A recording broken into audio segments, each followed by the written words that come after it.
नमस्कार मेरे प्रिय साथियों, आप सभी का हायर एजुकेशन वर्ल्ड चैनल पे बहुत-बहुत स्वागत है। आज ये सत्र बहुत ही ख़ास है, अनूठा है, एक प्रयोग इसे मान के चलिए। ये प्रयोग कई लहज़े से है इसे इस रूप में हम देख सकते हैं कि यह होनहारों का स्वागत समारोह है। यह पहली बार इस तरह से हायर एजुकेशन वर्ल्ड चैनल पे किया जा रहा है। इसका उद्देश्य यह कई मायने में इसका बहुत बृहद उद्देश्य है। जो नए प्रतिभागी हैं, वो इससे सीख लेंगे। नए प्रतिभागी सीखेंगे इन होनहारों से कैसे और उन्हें क्या-क्या करना चाहिए। क्या चूक उन्हें नहीं करनी चाहिए और साथ ही साथ हम इन होनहारों से यह भी जानेंगे कि क्या-क्या उपलब्धियाँ इनकी पूर्व में रह चुकी हैं और कैसे इन्होंने अपनी सफलता को अर्जित किया। और साथ ही साथ आज इस चैनल के माध्यम से हम देखेंगे कि बाकी जय बहुत सारे ऐसे प्रतिभागी हैं, चयनित नहीं हो पा रहे हैं, इसके पीछे की वजह क्या है? मैं किस तरह के चयन की बात कर रहा हूँ? तो जी हाँ, मैं उच्च शिक्षा, उच्चतम शिक्षा, हायर एजुकेशन की बात कर रहा हूँ। हायर एजुकेशन की में अगर हम सबसे सर्वोच्च पद देखें, एक शिक्षाविद का पद होता है जिसकी शुरुआत होती है असिस्टेंट प्रोफ़ेसर से। तो जी हाँ, मैं असिस्टेंट प्रोफ़ेसर चयन की बात कर रहा हूँ। तो आज हम लोग देखेंगे हायर एजुकेशन वर्ल्ड के एक देश का इकलौता ऐसी संस्था इसे मान के चलिए। यह संस्था कोई ऐसी प्राइवेट एजेंसी या इस तरह की बहुत ऐसी फंडिंग एजेंसी से ना मानिए। यह व्यक्ति आप ही अभ्यर्थियों की यह संस्था है, चैनल है। जिसके माध्यम से अब तक कुल 570 असिस्टेंट प्रोफेसर अभ्यर्थी चयनित किए जा चुके हैं। यह अपने आप में एक अनूठी पहल थी। ऐसी उम्मीद नहीं थी कि एक दिन ऐसा आएगा कि 570 अभ्यर्थी चयनित हो जाएँगे और कई विषयों में रिकॉर्ड लगभग 2 दर्जन से अधिक अभ्यर्थियों का चयन हो चुका है। इतिहास विषय में इससे भी ज़्यादा रिकॉर्ड देखने को मिलने वाला है। अभी कल का ही दिन है जो कि पॉलिटिकल साइंस का रिजल्ट आया और पॉलिटिकल साइंस में भी आप देख पा रहे हैं लगभग 24 से भी ज़्यादा प्रतिभागी चयनित हुए हैं। तो आज हम इन सभी प्रतिभागियों का स्वागत करेंगे, इन्हें सुनेंगे, इनके चयन के पीछे के क्या राज हैं, इनकी सफलता के क्या कारण थे, कैसे ये सफल हुए, हम इनसे सीखेंगे, क्या गलतियाँ नहीं करनी है, हम यह जानेंगे। देखिए, ये पद बहुत खास है, क्यों खास है आप स्वयं देख पा रहे हैं। अभी आपकी स्क्रीन पर एक न्यूज़ दिख रहा है, फ्लैश हो रहा है, 58 साल की उम्र में असिस्टेंट प्रोफेसर बने मंत्री अशोक। कि बिहार के मुख्यमंत्री श्री नीतीश कुमार जी के चहेते हैं, सबसे नज़दीक के मंत्री माने जाते हैं। ये स्वयं पूर्व में शिक्षा मंत्री रह चुके हैं और जो पूर्व में शिक्षा मंत्री रह चुके हैं, वो शिक्षाविद बनने के लिए आ रहे हैं। आप इसी से आकलन लगा सकते हैं इस पद की गरिमा का। क्योंकि railway, group D, SSC, IAS, UPSC जितने भी जॉब हैं, वो एक तरह से आप कहिए कि सेवा भाव का जॉब है। इसमें आप पर कहीं न कहीं बर्डन होता है, प्रेशर होता है, सरकारी महकमे का दबाव होता है। लेकिन यह एक ऐसा पद है असिस्टेंट प्रोफ़ेसर, जिससे आगे चल के आप नीति निर्धारित करते हैं, एक समाज को अस्थायित्व प्रदान करते हैं। कहीं न कहीं आपकी ही पूरी भूमिका होती है जो इस समाज को गढ़ते हैं, तो इसलिए यह पद बहुत ख़ास हो जाता है। तो आज हम देखेंगे इन होनहारों के चयन को कैसे, क्या-क्या कारण रहे, किस तरह से चयनित हुए हैं। आज हम किसकी बात कर रहे हैं? तो जी हाँ, मैं पॉलिटिकल साइंस के अभ्यर्थियों की बात कर रहा हूँ जिन्होंने परचम लहराया है। ये लगभग 24 ऐसे कैंडिडेट्स हैं जो कि हायर एजुकेशन बोर्ड चैनल के माध्यम से चयनित हुए हैं। यह सभी ऐसे प्रतिभागी हैं जो कि कई प्रतिभागी ऐसे हैं जो 1 वर्ष से भी अधिक समय से हायर एजुकेशन बोर्ड चैनल से जुड़े हुए थे। मॉक इंटरव्यू दिए, research and guidance classes conduct किए और इनकी दास्तान हम सुनेंगे एक-एक करके चूँकि समय कम है और बहुत सारे कैंडिडेट्स को आज आपको रूबरू होना है। तो एक-एक करके हम रूबरू होंगे। हम सबसे पहले स्वागत करना चाहेंगे डॉक्टर दीपक कुमार सर का। डॉक्टर दीपक कुमार सर, आपका बहुत-बहुत स्वागत है। अगर आप मेरी आवाज़ सुन पा रहे हैं, तो काइंडली आप अपने माइक और वीडियो को ऑन कर लें। Doctor Deepak Kumar sir. Doctor दीपक सर, क्या आप मुझे सुन पा बहुत-बहुत धन्यवाद। आपका ब बिल्कुल सुन पा रहे हैं सर। जी, आपका बहुत-बहुत धन्यवाद है सर। कल तक आपके बारे में थोड़ा-सा बता हायर एजुकेशन वर्ल्ड चैनल के बहुत सारे ऐसे प्रतिभागी रहे हैं जिनको मैं जिद्दी प्रतिभागियों का तमगा देता रहा हूँ। जिद्दी प्रतिभागी अर्थात उसे अन्यथा ना लिया जाए। ऐसे प्रतिभागी जो पूर्णतः पीछे ही पड़ गए हों कि नहीं सर मुझे सीखना है। मुझे हर पहलू को जानना है, हर एक-एक कमियों को जानना है, मेरे अंदर क्या-क्या कमी रही है। कई ऐसे प्रतिभागी रहे, इससे पहले एक निर्भय कुमार जी थे, मैं अगर रिकॉल कर पा रहा हूँ, वो शायद भूगोल के अभ्यर्थी रहे थे।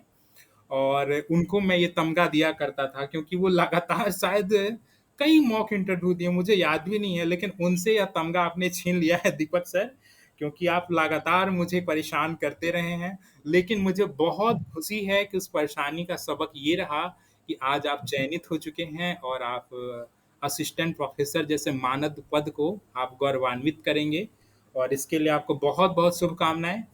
दीपक सर, आप अपने बारे में सबसे पहली बात तो ये है कि आपके संघर्ष से हम ये भी सीख सकते हैं कि जब आपका इंटरव्यू था, आपके घर की परिस्थितियाँ ऐसी नहीं थीं कि आप इंटरव्यू भी देने जा सकें, क्योंकि आपके घर में आपके बहुत नज़दीकी व्यक्ति की मृत्यु हो गई थी, जिसकी वजह से आप उस कार्यों में व्यस्त थे।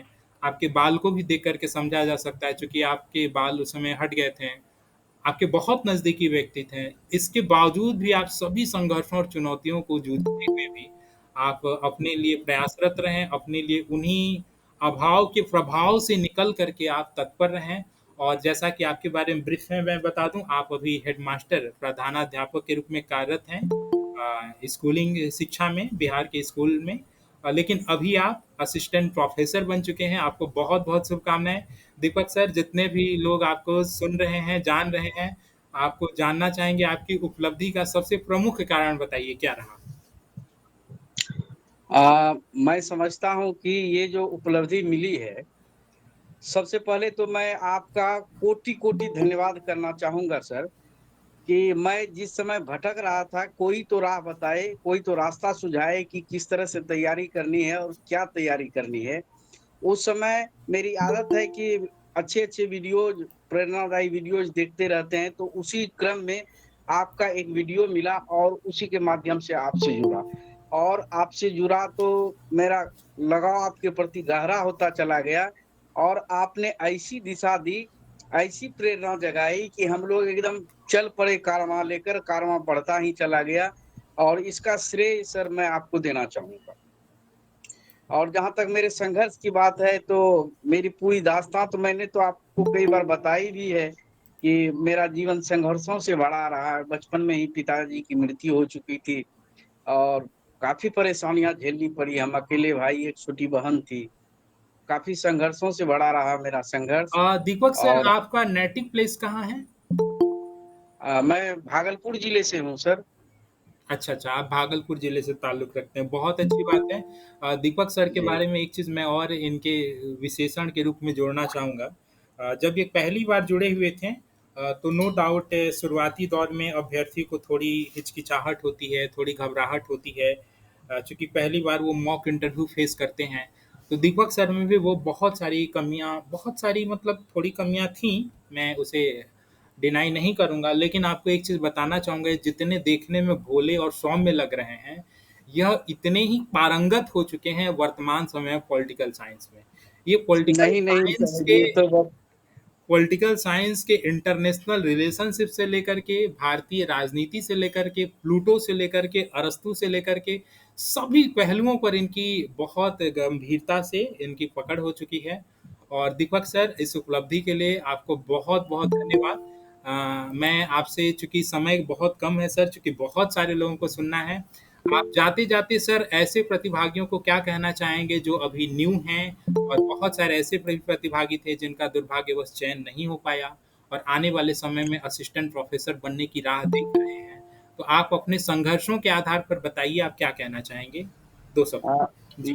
मैं समझता हूँ कि जो भी प्रतिभागी हैं जिनका चयन नहीं हुआ है या आगे जो चयन की प्रक्रिया में है, उसे लगातार सही दिशा में निरंतर मेहनत करते रहना होगा और मन में ये विश्वास रखना होगा कि आपका चयन होगा। हमको याद है कि जब भी हम घबरा जाते थे तो राज सर कहते थे कि नेगेटिव मत सोचिए, ये सोचिए कि आपका होगा और इस आस के बंधन को छोड़ना नहीं है, मजबूती से पकड़े रहना है, अपनी मेहनत, अपना विश्वास, अपनी लगन कम नहीं करना है। बस मैं इतना ही कहना चाहूँगा।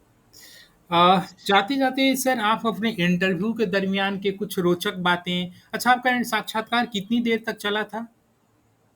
हमको लगता है सर 15 या 16 मिनट चला होगा। ओके।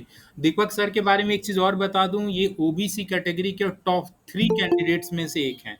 ये टॉपर की सूची में तीसरे पायदान पर हैं ओबीसी कैटेगरी में, तो आप इन्हें टॉपर के नंबर में 3rd रैंक देख सकते हैं। एक चीज़ मैं और आपको बताते चलूँ ज्ञानवर्धन के लिए, इनके पास ऐसा नहीं था कि इनके पास बहुत ज़्यादा शैक्षणिक अनुभव था, टीचिंग एक्सपीरियंस नहीं था। लेकिन इसके बावजूद भी चूँकि इन्होंने इतनी अच्छे से अपनी तैयारी की, साक्षात्कार इतना अच्छा दिया, मुझे पूरी उम्मीद है कि इनके साक्षात्कार में आने वाले समय में जब रिज़ल्ट रिवील होगा तो यह 15 में से 13 या 14 नंबर एक्वायर किए होंगे।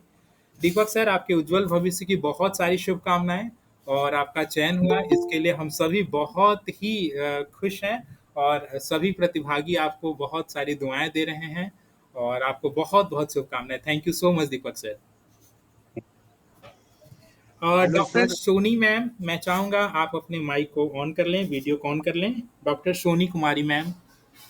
जी, नमस्ते सर। सभी लोगों को मेरा नमस्कार।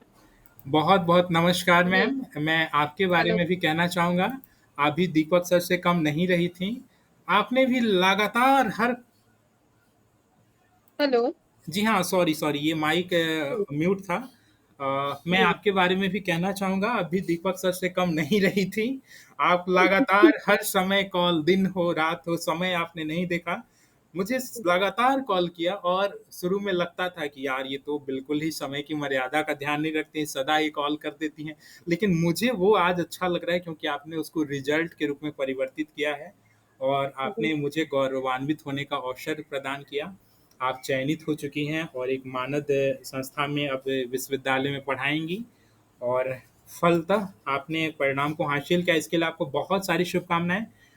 मैडम, आप अपने चयन के बारे में कुछ विशिष्ट बातें बताइए जो कि जितने भी यहाँ प्रतिभागी जुड़े हुए हैं, उनके लिए कुछ लाभान्वित हो सके, कुछ विशिष्ट बातें बताएँ। जी। सर, सबसे महत्वपूर्ण चीज़ है कि पहले तो ईश्वर का आशीर्वाद है, उसके माता-पिता का और उसके बाद आपका गाइडेंस जो सर मिला वो मतलब बहुत महत्वपूर्ण रहा इसमें। ये गाइडेंस जो था हर पहलू पर छोटी से छोटी चीज़ों को आपने इतने अच्छे ढंग से बताए कि ये मेरे लिए रामबाण की तरह था इस फील्ड में आगे बढ़ने के लिए। क्योंकि हम लोग दिशाहीन थे सर। जब हम पहली बार आपसे जुड़े थे, उस समय कुछ पता नहीं चल रहा था कि क्या, किस तरह से हम लोग आगे बढ़ें। लेकिन आपसे जुड़ने के बाद आपका गाइडेंस इस तरह से मिला हम लोगों को। चलिए ये आपकी जैसे बड़प्पन है, ठीक है, मैंने एक पत्थर में से मूर्ति बस निकाला है, लेकिन वास्तविक रूप में आप तो लोग मूर हम लोग के लिए तो एक मसीहा के रूप में आप सही में मिले, जिस प्लेटफ़ॉर्म से हम लोग आगे बढ़ा सकें। चलिए ये आपकी बड़प्पन है मैडम। आपने मेहनत किया और आपकी ये मेहनत का परिणाम था। ज़रूर मैं एक दिशा दिया होऊँगा, मैं एक जी सर, माध्यम दिशा नहीं बनाऊँगा। लेके कभी आगे नहीं बढ़ सकता। आप दिशा दिखाने का काम सर आपका ये रहा हर क्षेत्र में, चाहे वो छोटी-छोटी बातें ही क्यों ना हो। जैसे कि मैं ड्रेस सेंस की बात की, तो उस समय भी मैं आपसे उस समय जबकि आप नहीं कहना चाहिए था उस समय, फिर भी आपसे पूछी और आप एट अ टाइम उसको बताएँ, हर पल तैयार रहे बात को सुनने के लिए, समझने के लिए, बताने के लिए, बहुत बड़ी बात है सर। सोनी ऐसा मैडम, शायद आप कोई कहाँ नहीं से करता। ताल्लुक़ रखती हैं? सर, मैं मोतिहारी से हूँ। मोतिहारी ज़िले से, ओके, ओके। मैडम, आपका साक्षात्कार कुल कितने देर तक चला था? सर 15-16 मिनट के करीब। 15-16 मिनट चला था। जी। साक्षात्कार की कुछ रोचक बातें बताइए जो कि जितने भी आने वाले भविष्य के अभ्यर्थी हैं, उनके लिए कुछ फ्रूटफुल हो सके? जी सर, इसमें सबसे ज़्यादा रोचक चीज़ ये था कि मैम जो थी मतलब एक जगह हम क्या हमको पूछा गया था कि हाँ, शक्ति पृथक्करण का क्या सिद्धांत मतलब किसने दिया था, प्रतिपादन किया था? तो हम बताएँ मोंटेस्क्यू। शायद जो मेन जो थे वहाँ पे वो सुन नहीं पाए। तो मैम जो मेरे बगल में बैठी हुई थी, कुछ दूरी पे थी, वो फिर 2-3 बार रिकॉल करके बोली कि नहीं, नहीं ये बोली हैं, वो चीज़ कि हाँ मोंटेस्क्यू है। तो ये लगा कि हाँ, वहाँ पे सब लोग सपोर्टर हैं, सपोर्ट करने के लिए वहाँ पे बैठे हैं, ना कि डिनाई करने के लिए मतलब ये वर्णित आपने करने के लिए। बहुत अच्छी बातें बताई हैं, चूँकि जो सामान्य अभ्यर्थी होते हैं, उनके मन में जी, डर जैसा भाव रहता है कि जी, साक्षात्कार और हॉल में प्रवेश करेंगे, तो कैसा जी, वहाँ का सिचुएशन होगा, क्या होगा, वहाँ पे कोऑपरेटिव माहौल होगा, नहीं होगा। लेकिन जी, जब आप सभी देकर आते होंगे, तो आपको खुद रियलाइज़ होता होगा कि वहाँ का जी, माहौल जी, कितना होमली और फ्रेंडली होता है। वहाँ जी, पर जी, बिल्कुल ही आपके लिए परिस्थिति अनुकूल माहौल होता है और आप बेहतर कर पाती हैं। मैडम, जी, आप इंटरनेशनल रिलेशनशिप से लेकर के पॉलिटिकल साइंस के हर पहलू को आपने आखिर-आखिर तक में बहुत अच्छे से गहराई से अध्ययन आपने कर लिया था और नो डाउट आप एक शिक्षाविद के लिए आने वाले भविष्य में डिज़र्विंग कैंडिडेट होने वाली हैं। आप सभी से मैं चलते-चलते एक चीज़ और कहना चाहूँगा कि देखिए आप सभी शिक्षाविद हो रहे हैं। बिहार में एक सबसे बड़ी चुनौती रही है रिसर्च को लेकर के, रिसर्च के क्षेत्र में जितने भी प्रतिभागी रहे हैं उनकी पकड़ उतनी अच्छी नहीं रही है। तो आप आने वाले भविष्य में जब शिक्षाविद बनेंगे, आप पीएचडी कराएँगे, तो इस चीज़ का कम से कम आप ज़रूर ध्यान रखिएगा कि रिसर्च की गुणवत्ता, जो नए शोधार्थी निकल रहे हैं, वो गुणवत्तापूर्ण शोधार्थी निकले, वो रिसर्च पर थोड़ा फ़ोकस करें। यूँ ही बस कोरम अदायगी के लिए, कागज़ी डिग्री लेने के लिए रिसर्च ना करें। तो बस यही चीज़ें मुझे कहनी थी मैडम। और आप कुछ अन्य अभ्यर्थियों को कुछ अपनी तरफ से फीडबैक देना चाहती हैं, सुझाव देना चाहती हैं तो दे सकती हैं। जी सर, जैसे कि अभी जिनका नहीं हुआ है वो लोग भी अपना हिम्मत ना हारें, वो लोग भी अपना संघर्ष। एक है स्लोगन मेरा खुद का लिखा हुआ कि सर हम कुछ थोड़ा बहुत लिखते भी हैं, जैसे कविता वगैरह। तो उसी में एक पंक्ति है सर कि संघर्ष करते रहने से कांटा भी फूल बन जाता है, महत्वपूर्ण व्यक्ति भी एक दिन महत्वपूर्ण बन जाता है। तो ये चीजें हैं कि महत्वहीन व्यक्ति भी एक दिन महत्वपूर्ण बन जाता है, यानी हम लोग को संघर्ष करते रहना है अपनी नई सही दिशा की ओर जाकर। तो ये चीजें हमेशा ध्यान रखने वाली है कि हाँ, अभी ये पड़ाव जो है यहीं पे खत्म नहीं होता, और भी आगे बहुत सारे कारवां हैं जो हम लोगों को आगे बढ़ते हुए रहना है और सबसे एक दूसरे से सीखना है। बिल्कुल, तो यही बिल्कुल। मैं तो आप सभी को मोटिवेशन क्लासेस में भी कहा करता था कि ये जीवन का एक अगर हम नाटकीय मोड़ समझे तो यह जीवन में एक आप लोगों को अदाकारी करने के लिए रोल मिला हुआ है, अभिनय करने के लिए, है ना? आप सभी एक तरह से अभिनय करने के लिए मात्र जा रहे हैं। बिल्कुल सर अन्यथा ये आपका। जीवन का पर्दा गिरा है, इसके बाद फिर क्या है? ना आप असिस्टेंट प्रोफ़ेसर हैं, ना आप किसी की माँ हैं, ना किसी की बहन हैं। सारे रिश्ते, नाते, बंधन जितने हैं सब खत्म। है ना? तो नो डाउट यह एक बहुत ऐसी विशिष्ट चीज़ नहीं है, इसे बहुत विशिष्ट भी नहीं मान के चलना है कि यही आखिरी है, यह नहीं तो कुछ नहीं। तो बहुत-बहुत अच्छा लगा मैम, बहुत-बहुत धन्यवाद और आपको चयन की बहुत सारी शुभकामनाएँ। अल्टीमेटली आप चयनित हुईं। बहुत-बहुत धन्यवाद मैडम। इसी के साथ मैं डॉक्टर वासीम अकरम सर को बुलाना चाहूँगा। वासीम अकरम सर, आप जुड़े हुए हैं? हेलो। वासीम अकरम सर? जी सर, नमस्कार सर। बहुत-बहुत नमस्कार सर, जस्ट 1 मिनट। यस, मेरी आवाज़ आपके लिए आ रही है? जी जी सर। मैं आपको किस नाम से संबोधित करूँ? भूतपूर्व प्रिंसिपल बोल सकता हूँ क्या?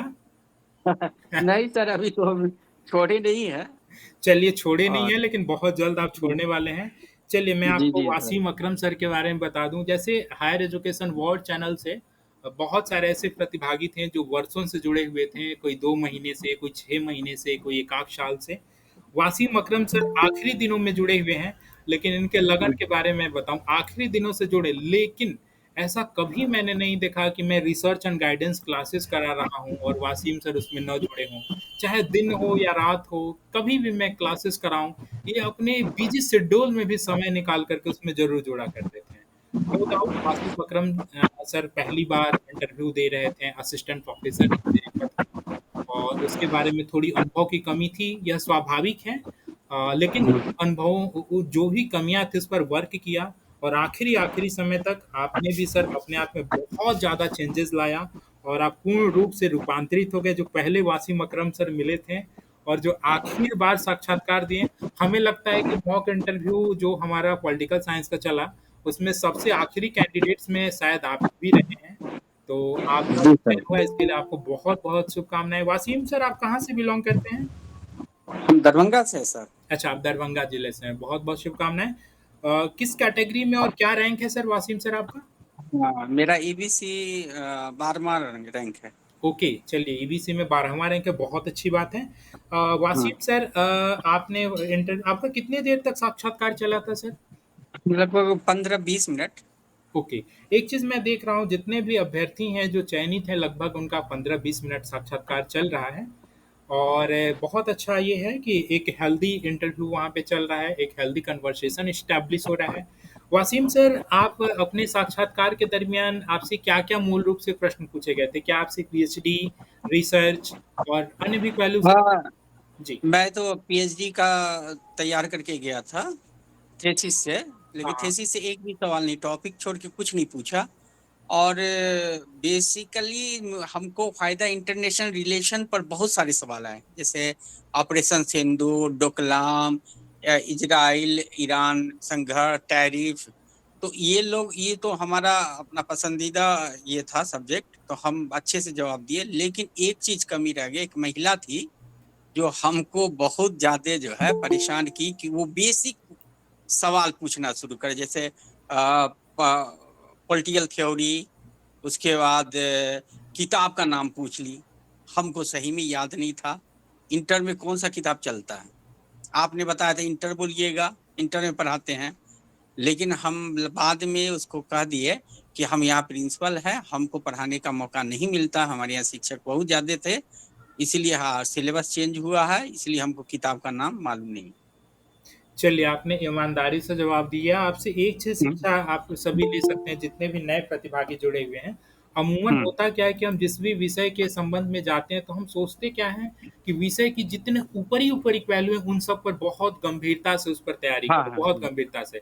लेकिन उस हाँ दरमियान होता क्या है कि विषय की बेसिक चीज़ों को हम लोग छोड़ देते हैं। और हाँ अमूमन ऐसा होता है कि कई बार हम देखते हैं कि बहुत बेसिक चीज़ें जैसे आपसे पूछ ली जाती हैं, जैसे आप सभी पॉलिटिकल साइंस में चयनित हैं, पूछ ली जाती है। हाँ वैसे मैंने आप लोगों को बताया भी था, आपको याद होगा, हाँ। मैंने बेसिक जी सभी पहलू बताया था पॉलिटिकल साइंस के, कैसे इसकी हिस्ट्री की शुरुआत होती है, नैतिक हाँ शास्त्र से कैसे पॉलिटिकल साइंस अलग होता है, कैसे प्लेटो ने इसको नीति शास्त्र बोला, नीति शास्त्र से फिर कैसे ये राजनीतिक विज्ञान बना अरस्तु के, ठीक है? तो ये सब चीज़ें तो बताई गई थी और उम्मीद करूँगा जी इस पे आपने अच्छे से दिया होगा और नो डाउट रिसर्च गाइडेंस और ग्रुप डिस्कशन भी आप लोग के लिए बहुत बेनिफिशियल रहा होगा। हाँ। जी सर, जी सर। जी, चलिए बहुत-बहुत आपको शुभकामनाएँ वासिम सर। चयनित जी सर। अभ्यर्थी या फिर जो चयनित नहीं है उनके लिए आप कुछ कहना चाहेंगे? अपने आशीर्वचन? जी सर, बेसिक जानकारी से उपयोगितावाद पूछी थी ये मैडम, तो मैं बता दिया था उसके बारे में, जैसे समाजवाद ये सब मैं पढ़ के गया था। लेकिन ये जो है, जो बेसिक जो है, वो तो याद रखना ही चाहिए। हमने नेट का सिलेबस पढ़ के गया था, हमको तो इंटर का किताब का नाम भी याद नहीं था, और बेसिक चीज पॉलिटिकल थ्योरी नहीं बता पाए, बाद में अफसोस हुआ मुझे। चलिए कोई बात नहीं।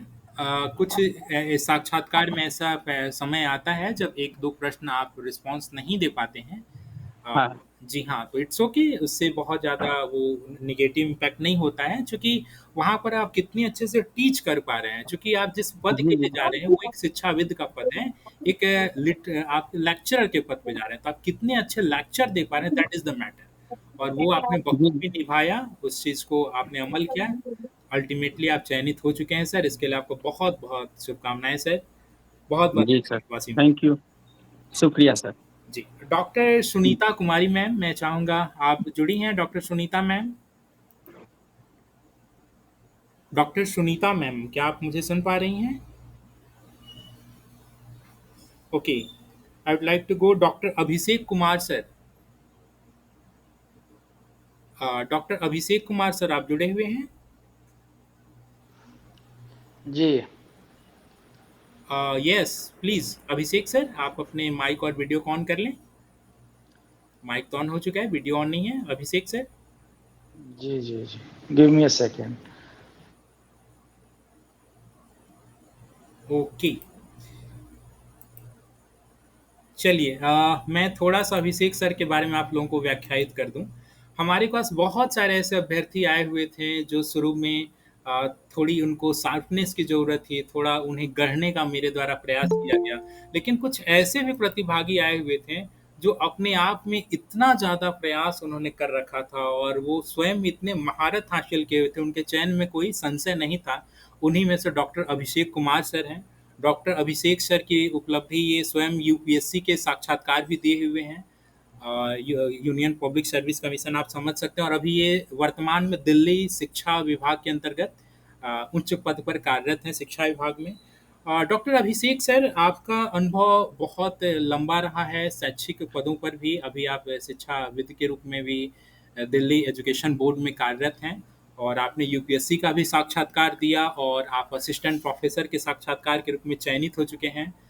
आप जी हायर एजुकेशन बोर्ड के मॉक इंटरव्यू में भी आपने जब भाग लिया था, उस समय हम और जो भी पैनल एक्सपर्ट थे, आपके चयन को लेकर के तो संशय था नहीं और सर ने आपसे, आपको याद होगा, सर ने आपसे ये बोला था कि आपका पहला जो भी आपकी फर्स्ट चॉइस होगी वही आपको मिलेगी और नो डाउट वो आपको मिलने जा रही है, क्योंकि पूरे रिजल्ट में टॉपर की सूची में आप टॉप 10 में शामिल हैं, तो ये बहुत बड़ी उपलब्धि है कि आप टॉप 10 में शामिल हैं अनरिजर्व कैटेगरी में।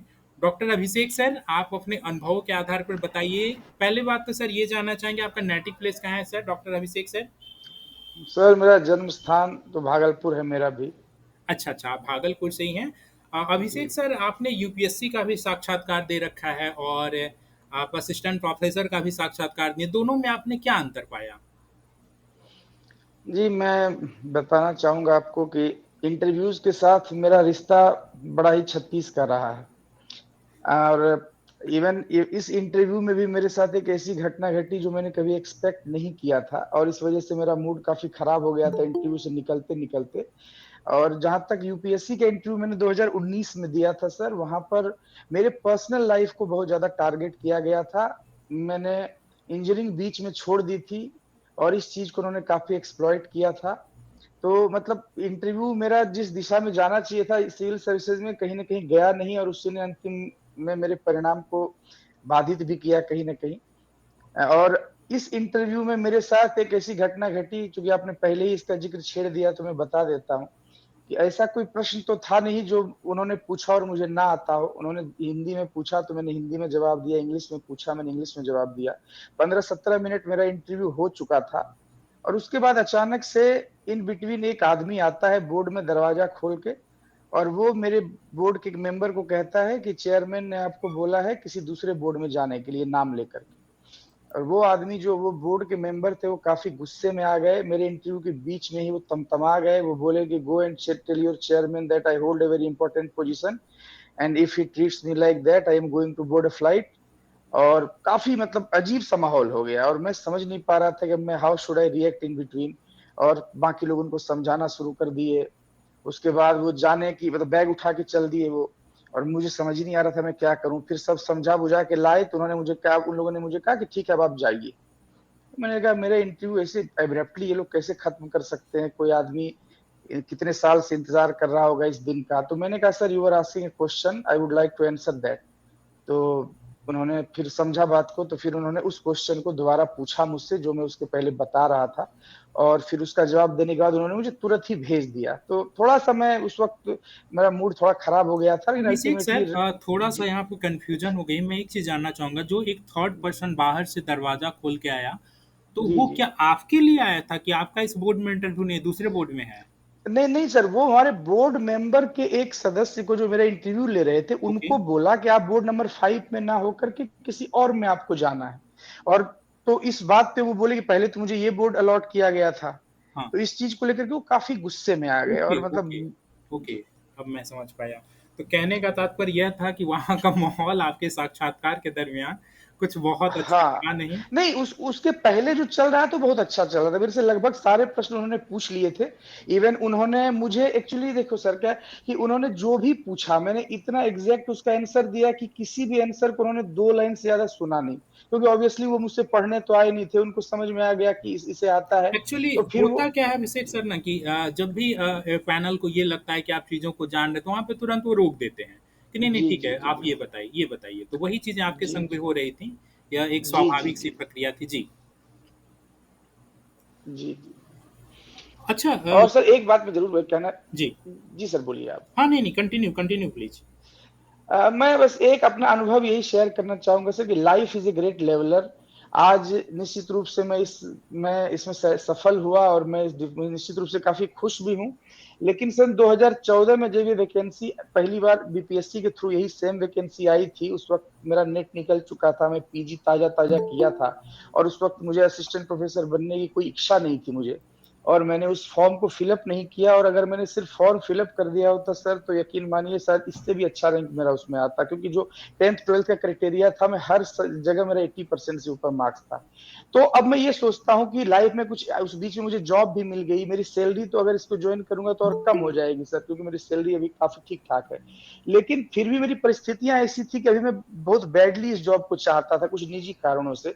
तो मुझे यही लगता है कि लाइफ आपको एक लेसन सिखाती है। कभी कभी अगर आप किसी चीज को तत्कालीन परिस्थितियों से इग्नोर कर देते हैं, बाद में वही चीज़ आपके लिए अलग भी हो जाती है। तो मतलब इसके लिए भी मुझे काफ़ी इंतज़ार करना पड़ा। तो मैं यही एक सब लोगों को कहना चाहूँगा कि अगर कोई भी अपॉर्च्युनिटी आपके पास आज आ रही है, तो किसी बेहतर के तलाश में आप उसको इस तरह से ना छोड़ दें कि बाद में आपको उसके लिए ज़्यादा प्रयास करना पड़े। ये मैं अपनी तरफ से कहना चाहूँगा। बहुत बहुत धन्यवाद डॉक्टर अभिषेक सर, आपने बहुत ही महत्वपूर्ण चीज़ें बताई। एक तो ये है कि ये भी हम लोग सीख सकते हैं कि जो चीज़ें जब निर्धारित होती हैं, वो नियति तभी उसको आपको देती है। आपने सोचा बिल्कुल। होगा, फिर किसी न किसी परिस्थितिजनक परिस्थितिवश वो चीज़ें आपको उस समय नहीं मिलती हैं। तो ये चीज़ आप इनसे सीख बिल्कुल। सकते हैं। एक चीज़ मैं और आपको इनके बारे में बता दूँ, ये ज़रूर टॉप 10 की सूची में है, तो सामान्य अभ्यर्थियों को ये लगेगा कि ये दिल्ली एजुकेशन बोर्ड में कार्यरत हैं। तो ये दिल्ली एजुकेशन बोर्ड का कतई तात्पर्य नहीं है कि दिल्ली के किसी विश्वविद्यालय में कार्यरत है। इनके पास कोई शैक्षणिक अनुभव नहीं है। ये इनकी अकादमिक इतनी रीच है, ये इतने अच्छे अभ्यर्थी रहे हुए हैं, इनकी डिस्ट्रिक्शन हर चीज़ में रही है, अकादमिक रीच रही है, और साथ ही साथ साक्षात्कार नो डाउट है। हम लोगों ने तो पहली बार ही जब इनका मॉक इंटरव्यू लिया था, तो ऑब्वियसली चूंकि यूपीएससी के कैंडिडेट्स सर्वगुण संपन्न माने जाते हैं, चूंकि वो इतनी चीज़ों को देख लिए होते हैं, और राजनीतिक शास्त्र यह एक स्वाभाविक उनके तो पार्ट एंड पार्सल होता है, अभिन्न हिस्सा होता है। तो नो डाउट वो चीज़ें अभिषेक सर के इंटरव्यू में भी नज़र आई हम लोगों को भी, और बोर्ड को भी कहीं ना कहीं ये चीज़ें नज़र आई होंगी। इस वजह से आज वो चयनित हैं। उनसे एक चीज़ आप सीख सकते हैं, बहुत सारे अभ्यर्थी जिनका चयन नहीं हुआ, वो मुझे रात में कॉल किए हैं, बहुत सारे रो रहे थे। मैंने उन्हें समझाया कि आने वाले समय फिर से वैकेंसी देखिए आने वाली है, आप प्रयासरत रहिए।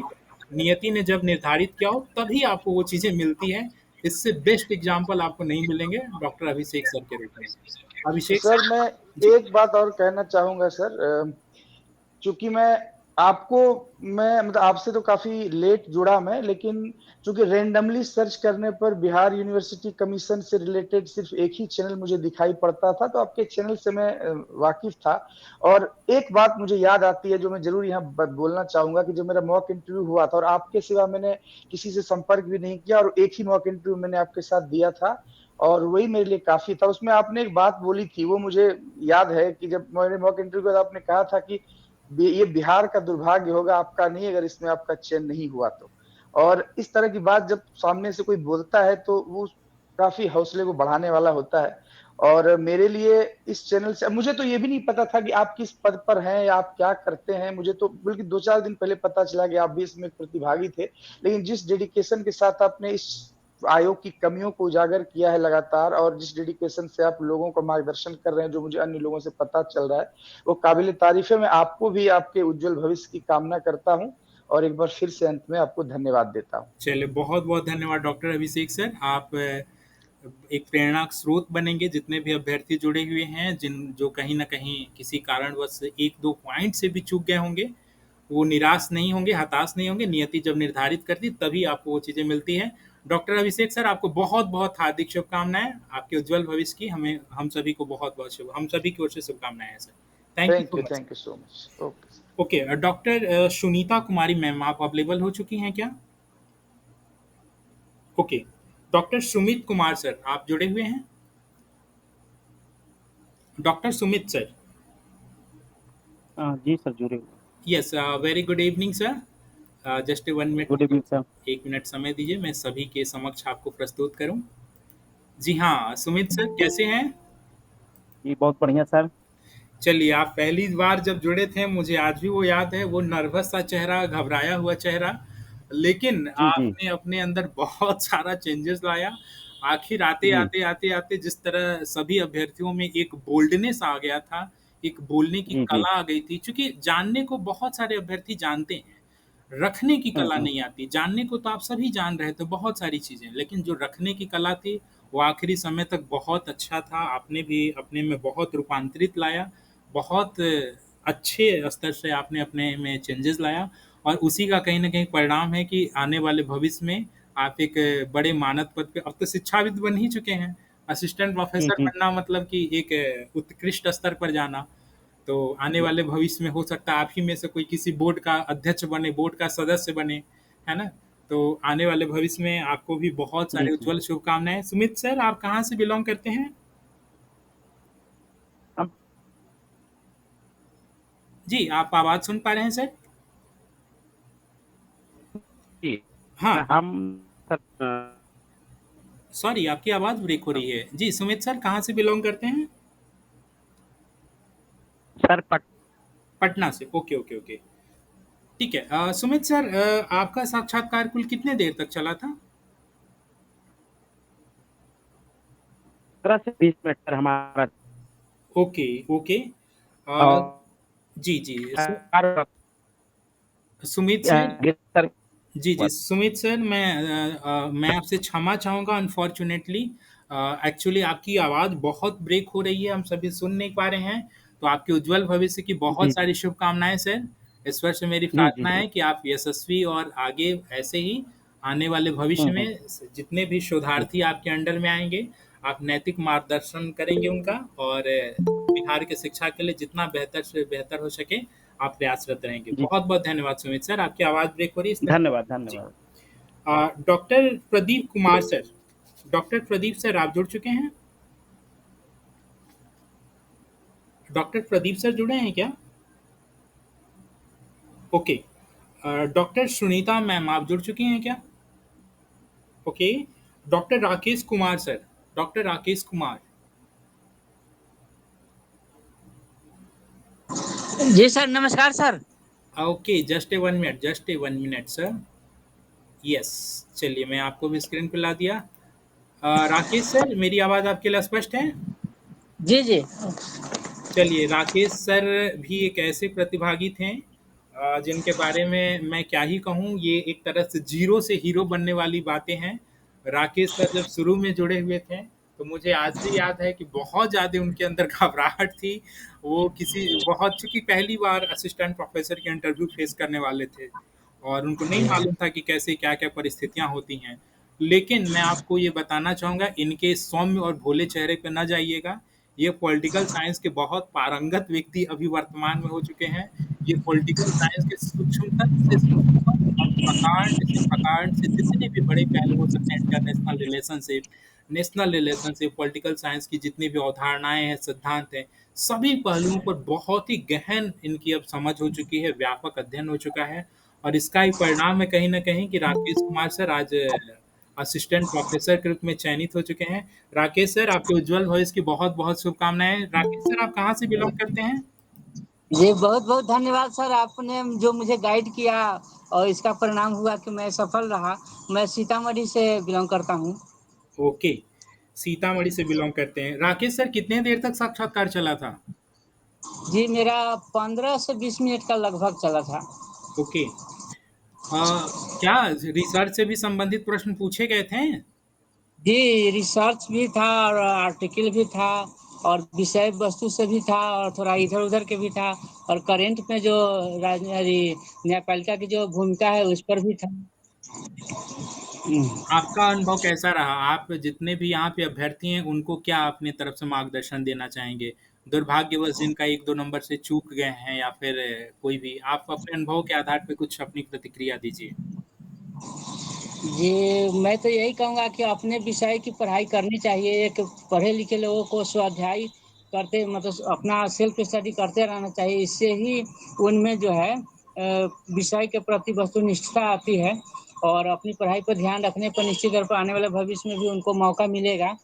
और कभी कभी भी पढ़ा हुआ बेकार नहीं जाता है। ये बात सही है कि पहली बार विद्वानों के बीच फेस करने पर घबराहट होती है, लेकिन 2 से 3 लाइन बोलने के बाद आदमी में स्थिरता आ जाती है, उन्हें लग जाता है कि नहीं, आगे वाले भी सुनना चाहते हैं और गंभीरता चाहते हैं, स्थिर से सुनना चाहते हैं, तो फिर धीरे-धीरे आदमी माहौल के अनुसार एडजस्ट कर जाता है। हमें भी मुझे लगा कि कोई काम वेरिफ़िकेशन का काम ही चल रहा है, हम अचानक बोर्ड में घुस गए। फिर बाद में पता चला ये तो बोर्ड ही है। कि थोड़ा-सा सहम गए, डर गए। कहे आइए, आइए कोई बात नहीं, आइए, आइए और बैठे, तो बोले तब लगा कि थोड़ा-सा तेज़ी से बोलना चाहिए, तो कहा नहीं सुपर फास्ट होने की ज़रूरत नहीं है, आराम से बोलिए। उसके बाद बोले जब बोर्ड पे कुछ लिखिए, तो हम पार्ट्स ऑफ ऑर्गन्स लिख दिए, पार्ट्स ऑफ गवर्नमेंट लिख दिए। तो बोले आप जो सही शब्द लिखे हैं वो सही है। हम कहे सर पार्ट्स भी लिख सकते थे, ऑर्गन्स भी लिख सकते थे, तो फिर आप दोनों शब्द जानते हैं तो पार्ट्स ही क्यों लिखे? तो हमको लगा कि यार ये सरकार के हिस्सा है इसलिए हम पार्स लिखे। तो आप डिसीजन लीजिए क्या लिखना चाहिए? हम कहे सर ऑर्गन्स, किताबों में ऑर्गन्स ऑफ गवर्नमेंट होता है। तो ठीक है। तो आप अभी तक 10+2 को पढ़ाते रहे हैं, अब आपको इंटर और ग्रेजुएशन और पीजी को पढ़ाना होगा। तो चलिए उस रुतबा में थोड़ा कुछ बोल के दिखाइए। तो फिर हम बोर्ड पे जब लिखना चाहे ना तो कुर्सी पर बोर्ड रखा हुआ है, वो डिस्टर्ब हो रहा था, तो इतना घबराने की ज़रूरत नहीं है, आराम-आराम से लिखिए। तो फिर हम आराम-आराम से लिखने चलिए, लगे। बहुत बहुत धन्यवाद। इससे एक चीज़ हम लोग सीख लेते हैं कि जो अभ्यर्थी बार-बार ये डरते हैं साक्षात्कार को लेकर के, वहाँ पे माहौल बिल्कुल होमली होता है और जी, फ्रेंडली जी। एनवायरनमेंट होता है और साक्षात्कार को लेकर के जो फ़ियर होता है, वो आपको सुनने के बाद यह अभ्यर्थियों के मन से अपने को फ़ियर निकाल देना चाहिए कि वहाँ पे कुछ ऐसी सिचुएशन होती है कि हम फेस नहीं कर पाएँगे, हम डिफेंड नहीं कर पाएँगे, ठीक है? और वहाँ पे बहुत सहज आपको महसूस कराया जाता है और शुरू में अगर आप अपने आप को सहज और कंट्रोल कर लेते हैं, तो पूरा साक्षात्कार आपका बेहतर जाता है और अच्छे से रिवील कर पाते हैं अपने पहलुओं को, सभी सूक्ष्मतम पहलुओं को और आखिर में एक सुंदरतम परिणाम के रूप में निकल के आता है, जो कि डॉक्टर राकेश कुमार सर आपके समक्ष एक उदाहरण के रूप में है, जो कि वर्तमान में असिस्टेंट प्रोफेसर के रूप में चयनित हो गए हैं। तो चलिए भूतपूर्व शिक्षक सर, अब 10+2 के भूतपूर्व शिक्षक अब आप हो चुके हैं और वर्तमान में असिस्टेंट प्रोफेसर बन चुके हैं। आपको बहुत-बहुत शुभकामनाएँ सर। जी, जी। आपको भी सर बहुत-बहुत धन्यवाद। जी।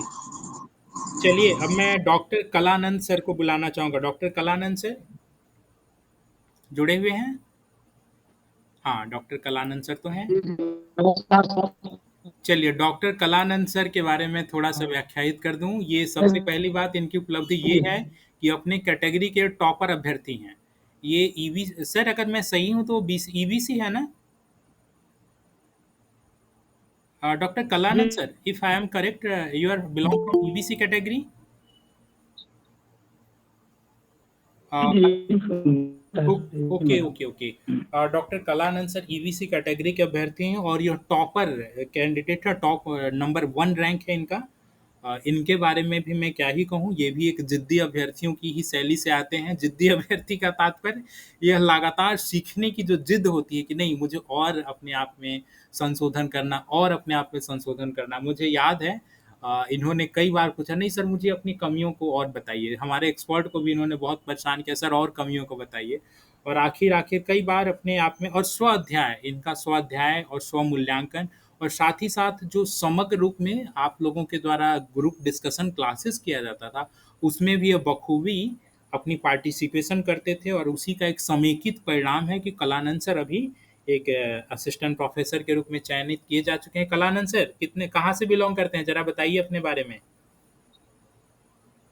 सर मैं मधेपुरा से बिलोंग करता हूँ और वर्तमान सर सुपौल जिला में +2 में शिक्षक के पद पर कार्यरत हूँ। अच्छा। चलिए आप भी +2 शिक्षक के रूप में कार्यरत हैं और आप मधेपुरा से बिलॉन्ग करते जी, हैं। जी। कितने देर तक आपका और सर साक्षात्कार ये जी, प्रधानाध्यापक के पद पर भी चयनित हुआ है सर।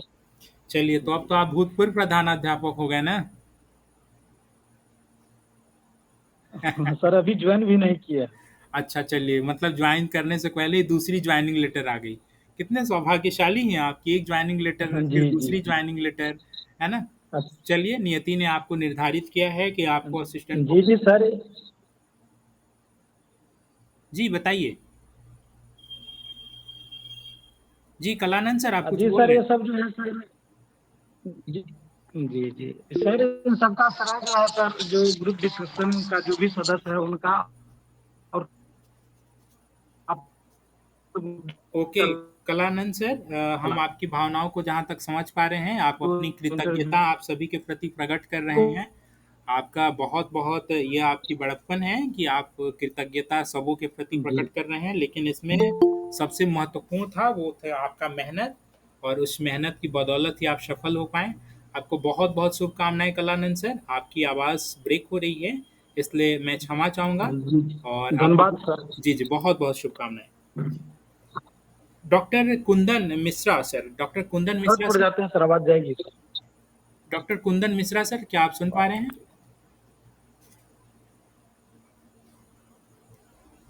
चलिए, डॉक्टर स्मिता कुमारी मैम, क्या आप उपस्थित हैं? Doctor Smita ma'am?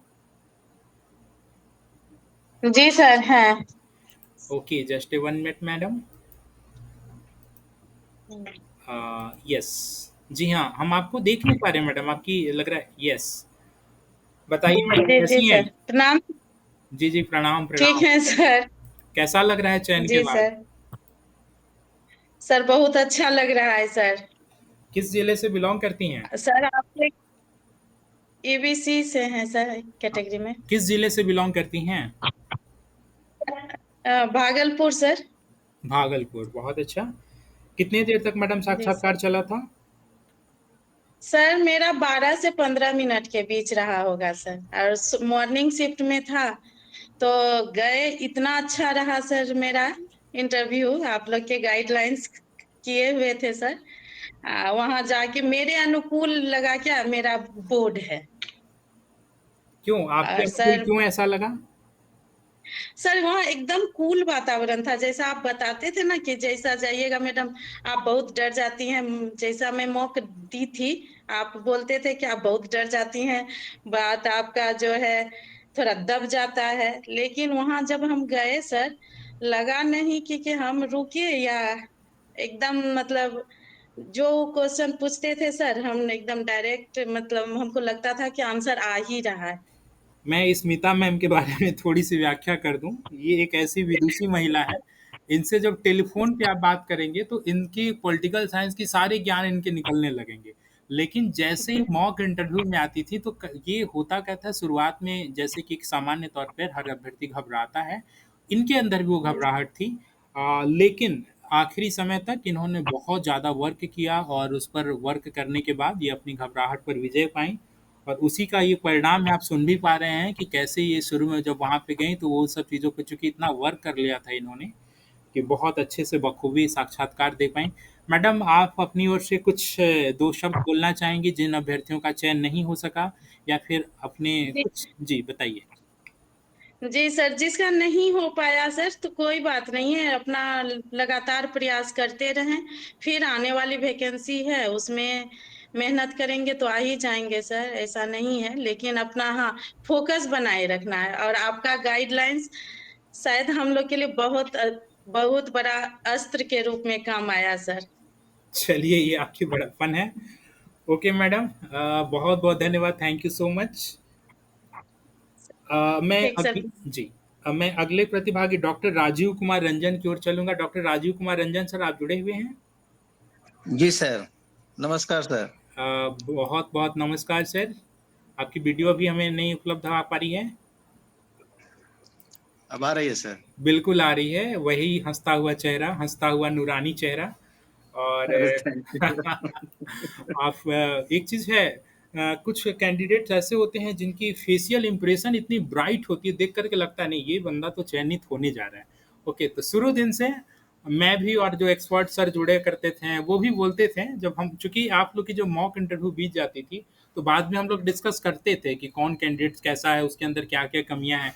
क्योंकि जब अगला मॉक इंटरव्यू आप लोग देने आते थे, तो आपकी कमियों को हम लोग नोट डाउन किए रहते थे, या फिर जब रिसर्च एंड गाइडेंस क्लासेस होता था, तो उस दरमियान आपकी कमियों को व्याख्यायित किया जाता था या बताने का प्रयास किया जाता था। तो नो डाउट सर, आप में चेहरे पे ब्राइटनेस थी, बहुत आपकी जो ऊर्जावान थी, लेकिन शुरुआती दौर में आप में भी कुछ घबराहट थी, आपको याद होगा तो। लेकिन जी, जी आपने सर। बखूबी अपने को वर्क किया, और आपसे ये प्रेरणा ली जा सकती है कि चाहे कितनी भी घबराहट हो, चाहे कितनी भी नर्वसनेस हो, उस पे वर्क किया जा सकता है। हम चाहे बिल्कुल ही कम बोलने वाले, बहुत सारे ऐसे लोग होते हैं जो 2 एक होते हैं अंतर्भाषी, एक होते हैं मुखरभाषी, है ना? वो जो कम बोलने वाले होते हैं और एक अच्छा खासा बोलते हैं, तो जो कम बोलने वाले होते हैं वो कई बार सही से व्याख्याहित नहीं कर पाते हैं, लेकिन राजीव रंजन सर से आप सीख ले सकते हैं। राजीव सर अपने बारे में बताइए, आप कहाँ से बिलॉन्ग करते हैं? सर मैं तो पटना ही से बिलॉन्ग करता हूँ सर। ओके, कितने देर तक साक्षात्कार चला था और कुछ प्रमुख बातें बताइए साक्षात्कार की? सर मेरा 10 से 12 मिनट चला था। ओके, और जब मुझे बोर्ड के बाहर जब बैठाया गया था तो मुझे थोड़ी घबराहट हो रही थी। लेकिन जब सर मेरा नंबर आ गया कि अब आपको अंदर जाना है, तो उस समय अचानक मेरी घबराहट खत्म हो गई। और मैं ऐसे ही एंटर किया, नमस्ते किया और आराम से बैठ गया। और जैसे ही मेरे बोर्ड में गिरीश सर थे, तो उनको देखते ही मेरे अंदर पता नहीं कहाँ से इतना ज़्यादा कॉन्फिडेंस आ गया कि मैं मतलब बहुत ही नॉर्मल हो गया। मुझे लगा कि अरे ये तो मेरे ही लोग हैं बैठे हुए यहाँ। मतलब तो पहला क्वेश्चंस गिरीश सर ही पूछे थे हमसे जी, कि आपको एक इंटरनेशनल, कल को आप प्रोफेसर बनेंगे, अपना आर्टिकल छपवाएंगे, तो आप एक इंटरनेशनल जर्नल का नाम बताइए जिसमें आपकी आर्टिकल छपेगी। तो हुँ, सर हुँ, मेरा तो पहला ही क्वेश्चन सर नहीं हम जवाब दे पाए थे। हालाँकि मुझे उस समय याद नहीं था, मुझे पता था कि इकोनॉमिक पॉलिटिकल वीकली और ये सोशल साइंस रिव्यू करके आते हैं, पर उस समय एकदम से याद नहीं आ पाया। लेकिन सर मेरा पहला क्वेश्चन नहीं तो हम सॉरी बोल दिए, लेकिन फिर अगले ही पल वो पीएचडी पे आ गए। तो जब पीएचडी पे आ गए सर, तो फिर हम बहुत ही नॉर्मल हो गए। बोले कि आपका टॉपिक क्या है, फिर हमने अपना टॉपिक बताया, फिर टाइम पीरियड बताया। तो फिर बोले कि यही टाइम पीरियड आपने क्यों लिया? तो हमने बोला कि सर हमने रिसर्च करने से पहले जब लाइब्रेरी में और सब जगह सर्च किया, तो मैंने देखा कि इसके बाद से कोई अध्ययन इस टॉपिक पे हुआ नहीं। Okay, doctor Rajiv Ranjan sir, आपसे एक चीज़ सीख ली जा सकती है कि व्यक्ति चाहे शुरू में कितना भी नर्वस रहा हो, अगर आखिरी पलों में आप बेहतर कर जाते हैं तो फिर आपका वो जितनी भी चीज़ें होती हैं वो भूल जाती हैं, वो क्षम्य हो जाती हैं। तो आपने शुरू में चाहे जो भी गड़बड़ी की हो, लेकिन बाद में जो चीज़ें आप वर्क कर लेते हैं, बाद में उसको कवर अप कर लेते हैं, तो वो फिर चीज़ें क्षम्य हो जाती हैं। इसलिए अगर शुरू में 1-2 प्रश्न ना भी बता पाएँ तो उससे घबराना नहीं चाहिए और उस पर ओवरकम करके हमें और अच्छे से बेहतर प्रयास करना चाहिए ताकि और हम बेहतर बोल पाएँ, बेहतर रिस्पॉन्स दे पाएँ। डॉक्टर राजीव और रंजन सर जी। और सर मैं घबराया ही नहीं। जैसे मैंने जवाब नहीं दिया तो ऐसा नहीं हुआ कि मैं घबरा गया। मुझे फिर वो तुरंत नेक्स्ट क्वेश्चन पीएचडी पे आ गए। पीएचडी पे मैंने 5-6 क्वेश्चन पूछे, वो पूरा फिर फाइंडिंग पूछे और जवाब दे दिया। फिर बोले कि अच्छा एक टॉपिक पढ़ाइए, तो मैंने नागरिकता ही पढ़ाया था, आपके सामने ही वही पढ़ाया था टॉपिक।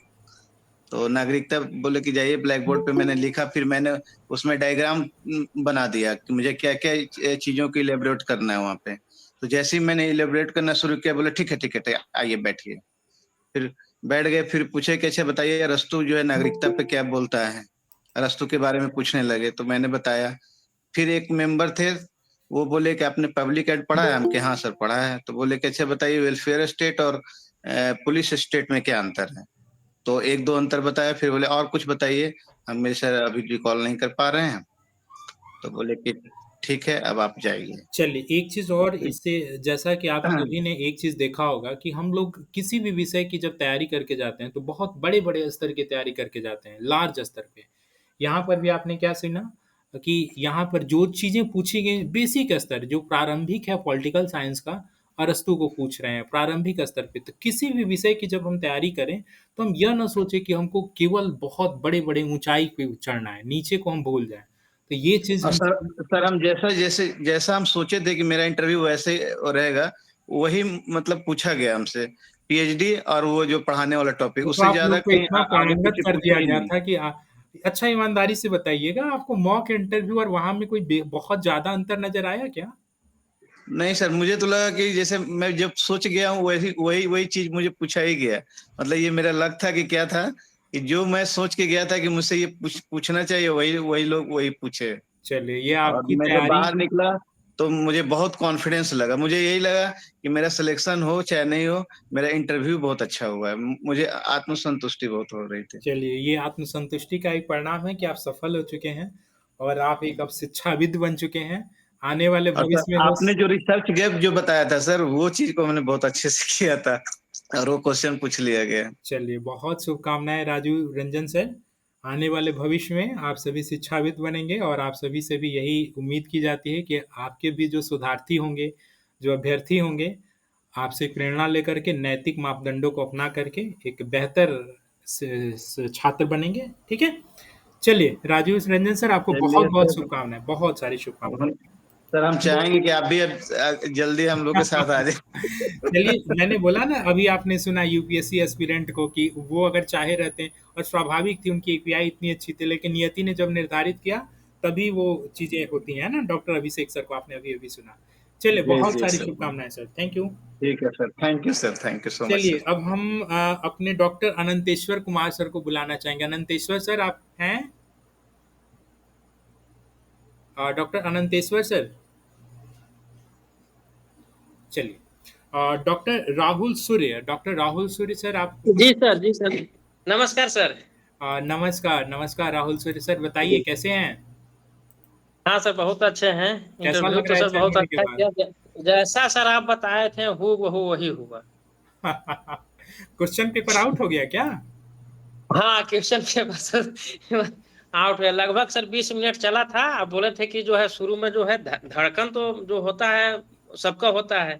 तो उसी तरह मेरा भी धड़कन जो हो रहा था, लेकिन जैसे ही गए एकदम कूल करा दे के एकदम आराम से जो है बैठ जाइए। बैठ गए। बोले कि आपने 2004 में जो है बीए किए हैं, 2008 में जो है एमए किए हैं, 16 में पीएचडी किए हैं, वेरी गुड। अच्छा इतना दिन अभी गैपिंग है तो क्या कर रहे हैं? तो बोले सर हम 10+2 में राजनीति विज्ञान में शिक्षक के पद पर कार्यरत हूँ, अरवल जिला में। ठीक है, अच्छा सर ठीक है। तो क्या क्या मैंने पढ़ाते हैं 10+2 में? बोले कि सर हमारा विषय हो गया समकालीन विश्व में राजनीति है, स्वतंत्र भारत में राजनीति है, 11th में है राजनीतिक सिद्धांत है, और भारतीय संविधान है। ठीक है, अच्छा ठीक है। यह बताइए कि आपको सबसे अच्छा क्या लगता है? तो आप सर बतावे किए थे कि ऐसा कीजिएगा कि जो इंटरव्यू बोर्ड होगा वो मौका आपको देगा कि अपनी ओर उसको खींचने के लिए। तो टॉपिक चलने लगा तो बोला कि सर हम भारतीय विदेश नीति पर। तो ठीक है, भारतीय विदेश नीति पर बताइए इसको कितने पार्ट में आप बांट सकते हैं। जे जितना भी जो घटनाक्रम है उसके अनुसार बताते चलिए। तो पूरा सर 1947 शुरू किए, 1947 1962 जो घटना हुआ, 1947 का जो है एशियाई सम्मेलन, 1949 का जो है इंडोनेशिया के आंदोलन के लिए सम्मेलन किया गया था, 1950 में जो है तिब्बत चीन को जो है कब्जा किया था, उसके बाद जो है भारत ने मान्यता दिया था। उसके बाद जो है 1954 में भारत चीन संबंध हुआ, एक समझौता चीज हुआ, एक चीज पंचशील पंच एक पंच जी, एक चीज मैं यहाँ पे इंटरप्ट करना चाहूँगा। एक चीज ये आप मतलब प्रेरणा ली जा सकती है जो मैंने आप लोगों को बताया था। जो नए जी। एस्पिरेंट यहाँ पे जुड़े हुए हैं, जैसे जो आप वर्क कर रहे हैं उस वर्क से हाँ। संबंधित आपसे जब आप बोलते हैं कि मैं ये कर रहा हूँ या यहाँ पढ़ा रहा हूँ, तो चूंकि जो हम्म। शुरुआती प्रश्न होती है ना, वो शुरुआती प्रश्न आपके वर्क कल्चर के ही अकॉर्डिंग डिपेंड होती है ना। तो शुरुआत हाँ। में आप अगर उस चीज को कैच कर लेते हैं तो फिर पूरी तरह से साक्षात्कार आपके अकॉर्डिंग चलता है। हाँ। लगता हाँ, है वो ही सर जो है। हाँ, भारतीय विदेश नीति जैसी मैंने सर वो जो हम की मैंने बोल रहे हैं, हम कैच कर बोले थे कि एक मौका जरूर देगा कि कोई ना कोई ऐसा टॉपिक बोलेगा कि आपको है, अगर उस तरह का आ रहा है जिस पर आपका मजबूत स्थिति है उस पर मैंने मोड़ दिए। तो हम सर वही जो है भारतीय विदेश नीति पर मोड़ दिए, और लगभग जो है 1961 का युद्ध, 62 का युद्ध करवाए, 1965 अब ताशकंद समझौता है, 1971 का, मैंने पूरा मैंने बोले घटनाक्रम के अनुसार 1988 तक आए, फिर वो रोक दिए। चलिए, इस बहुत तरह अच्छा से लगा। मतलब। आपका जी। इंटरव्यू को एंजॉय किया आपने? हाँ सर, बहुत अच्छा। मैंने लग रहा है कि आप ही पूछ रहे थे। अंदर से मैंने इतना सर मैंने सेटिस्फाइड हो गया ना कि आपको लगा कि ना बस यहाँ राजा मन सब तो है, ये कोई दिखते नहीं है। चलिए, ये एक तरह से यही मैं चाहता था कि आप सभी इतने बोल्ड हो जाएं कि वहां पे हाँ साक्षात्कार का भय दूर हो जाए। चयन होना नहीं होना एक अलग की बात थी। मैं तो आप सभी को बार बार यह कहा करता था कि यह एक जी। जीवन के अभिनय का रोल है और इससे ज्यादा कुछ नहीं, ऐसा कुछ भी नहीं होने वाला। हाँ, थोड़ी आर्थिक परिस्थितियां सुधर जाएंगी, लेकिन यह क्या है, जीवन का पर्दा गिरेगा, सब कुछ हाँ सर, खत्म। हाँ एक और सर वहाँ हम पानी भी पिए थे, थोड़ा सा मैंने हुआ था कि सर पानी पिए थे, बिल्कुल बिल्कुल पीजिए, एकदम कूल भी किए थे, तो हम हाँ, पानी भी पिए थे। चलिए, बहुत अच्छा लगा। क्या आप अपने अपने तरफ से जितने भी यहाँ पे अभ्यर्थी जुड़े हुए हैं, अगर मैं जी सर, हम तरह की छोटी छोटी प्रश्न को जो है आप एक सूची बना लीजिए, बेसिक क्वेश्चन जो होती है, आप 50 हो 100 हो। और देखिए सर पीछे आईना है सर, इसी पर हम प्रैक्टिस करते थे सर, मैंने बोल बोल के। आप बोले थे कि आईना जो ले लीजिएगा, आईना पर बोल बोल को जो है प्रैक्टिस जो है, हेजिटेशन। हालांकि सर आप जानिए रहे कि पहला इंटरव्यू में कितना हम भयभीत थे, मैंने हम जवाब ही न दे पाए, जानते हुए भी जवाब नहीं दे पा रहे थे। होता है, स्वाभाविक है, बिल्कुल। जी। It's a very natural. तो वही सर आईना, और सर वही कहें कि 50-100 बेसिक क्वेश्चन जो है उसका एक सूची बना लीजिए और उसको अभ्यास कीजिए। और ज्यादा वहां थोड़ी बोलने देते, वहां तो मैंने समझिए कि एक से हमको तो मैंने जैसे जवाब दे बस बस ठीक है आगे बढ़िए, बस बस अगला क्वेश्चन, मैंने वहां सब सवाल के सर बौछार भी हो रहा था, लेकिन उतना बोलने का भी मौका मैंने नहीं दिया गया, बस एक लाइन बोलने, बस ठीक है अगला क्वेश्चन, इस तरह से सर। लेकिन हाँ सर, वही बेसिक क्वेश्चन जो है ना, बहुत ज्यादा सर बोर्ड में ऐसा नहीं होता है कि बहुत टफ क्वेश्चन पूछा जाता है, बेसिक बेसिक तैयारी होनी चाहिए, मूलभूत जो होती है। 150 का एक सूची बना लीजिए जिस पर 1-2 मिनट का बोलने का अपना जो है एक एक्सप्लेन करने का चलिए, एक तैयारी बहुत बहुत कीजिए। धन्यवाद राहुल सूर्या सर। एक चीज़ जी आपसे ये सर। प्रेरणा मिली कि जितने भी अभ्यर्थी यहाँ पे जुड़े हुए हैं, जो बेसिक चीज़ें हैं वो चीज़ देखें, और ये जितने सरल और सौम्य दिख रहे हैं, इनकी भाषा जी। शैली में भी आप सरल और सौम्यता आपको नज़र आ रही है। कितने आसानी जी। से इन्होंने बताया कि हम शीशे में देख करके, बहुत सारे अभ्यर्थी हाँ, जो डरते हैं, घबराते हैं, तो कैसे वो अपना सामने है। रास्ता निकाल पाएँ। वो चीज़ आपका सबसे बेस्ट एग्जाम्पल आपको नज़र आए कि आईने में देख करके बोलना शुरू किए, जी, अपने आप का स्व आईने में से आकलन बोल किए। के तो जब आप स्व आकलन करने लगते हैं तो स्वयं ही अपने आप में निखार पाते हैं, अपने आप को ही गढ़ने लगते हैं। तो इन्होंने अपने आप को गढ़ा। तो बहुत बहुत आपको धन्यवाद है राहुल आपका जी। सर लगभग रिसर्च क्लास जो है सर मैंने किन्हीं का भी हो लेकिन हम सब में जुड़ते रहते थे।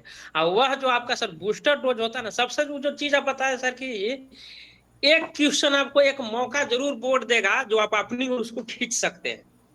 वही सर मौका हम सर भारतीय विदेश नीति के खींचे अपनी ओर। वाह!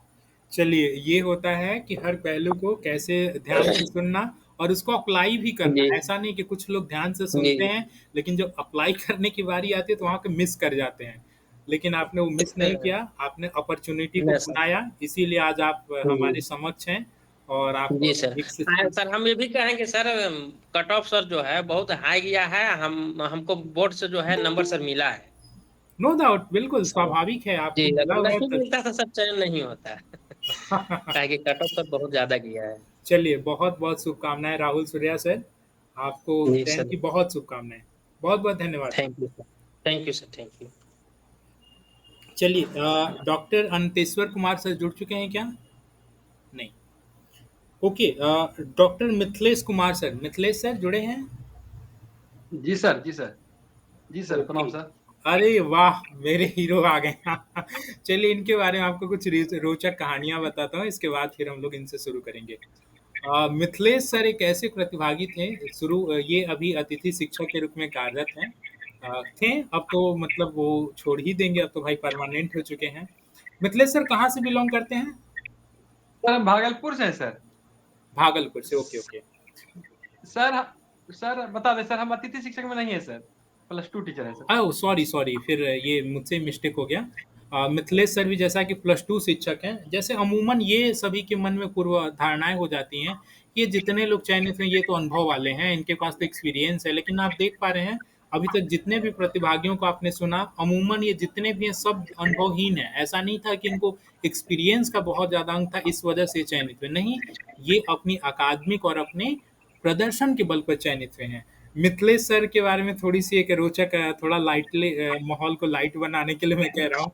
ये अपनी शिखा को लेकर के बड़ा ही ज़्यादा सशंकित हैं कि चूँकि इनकी जो कौटिल्य की जो शिखा होती है, इस तरह इनके पीछे शिखा हुआ करती थी, साक्षात्कार के पूर्व। ये बड़ा सशंकित जी है, हम सर। शिखा रखें कि ना रखें, शिखा रखें कि ना रखें। फिर ये कहें कि सर शिखा कटवा दें, हम कहे बिल्कुल कटा दीजिए। सर नहीं होगा तो? हम कह रहे होगा ना, बिल्कुल होगा। कौटिल्य फिर से बनने का मौका मिलेगा ज़रूर से। और फाइनली इन्होंने शिखा अपना हटाया। शिखा अर्थात जो आप लोग सामान्य भाषा में जो चोटी कहते हैं या फिर जो भी बोलते हैं, मैं उसकी बात कर रहा हूँ। तो फाइनली मिथिलेश सर आप चयनित हो चुके हैं, आपको बहुत शुभकामनाएँ।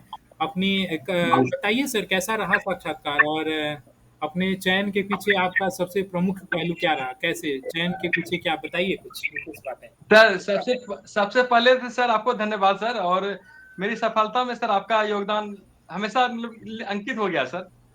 इसके बाद सर एक बात के लिए क्षमा भी चाहेंगे सर आपसे कि आपके बात को हम इग्नोर करते हुए मैं सर कोट टाइप करके गया था सर। नहीं, नहीं, चलिए बहुत अच्छा है। ठीक है, इट्स ओके, कोई नहीं, अच्छा लग रहे हैं, बिल्कुल लग रहे हैं।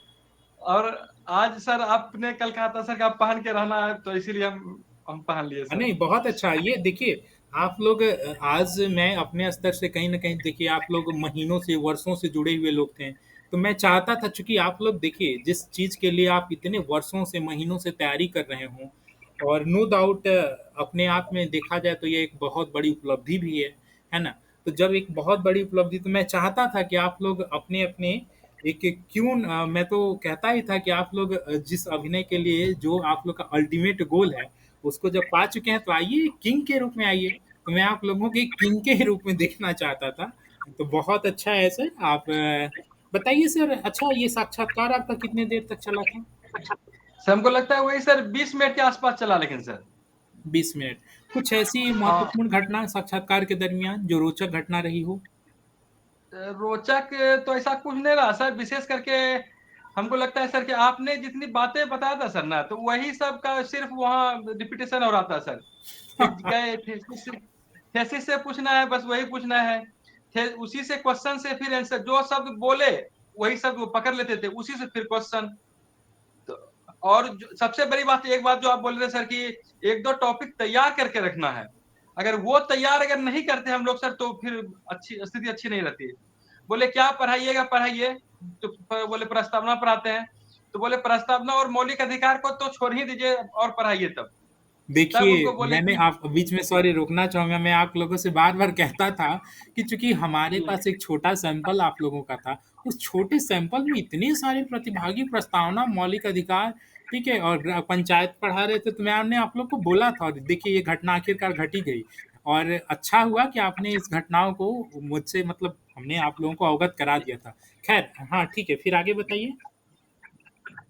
फिर तब बोले कि तब गुट निरपेक्षता पढ़ाते हैं।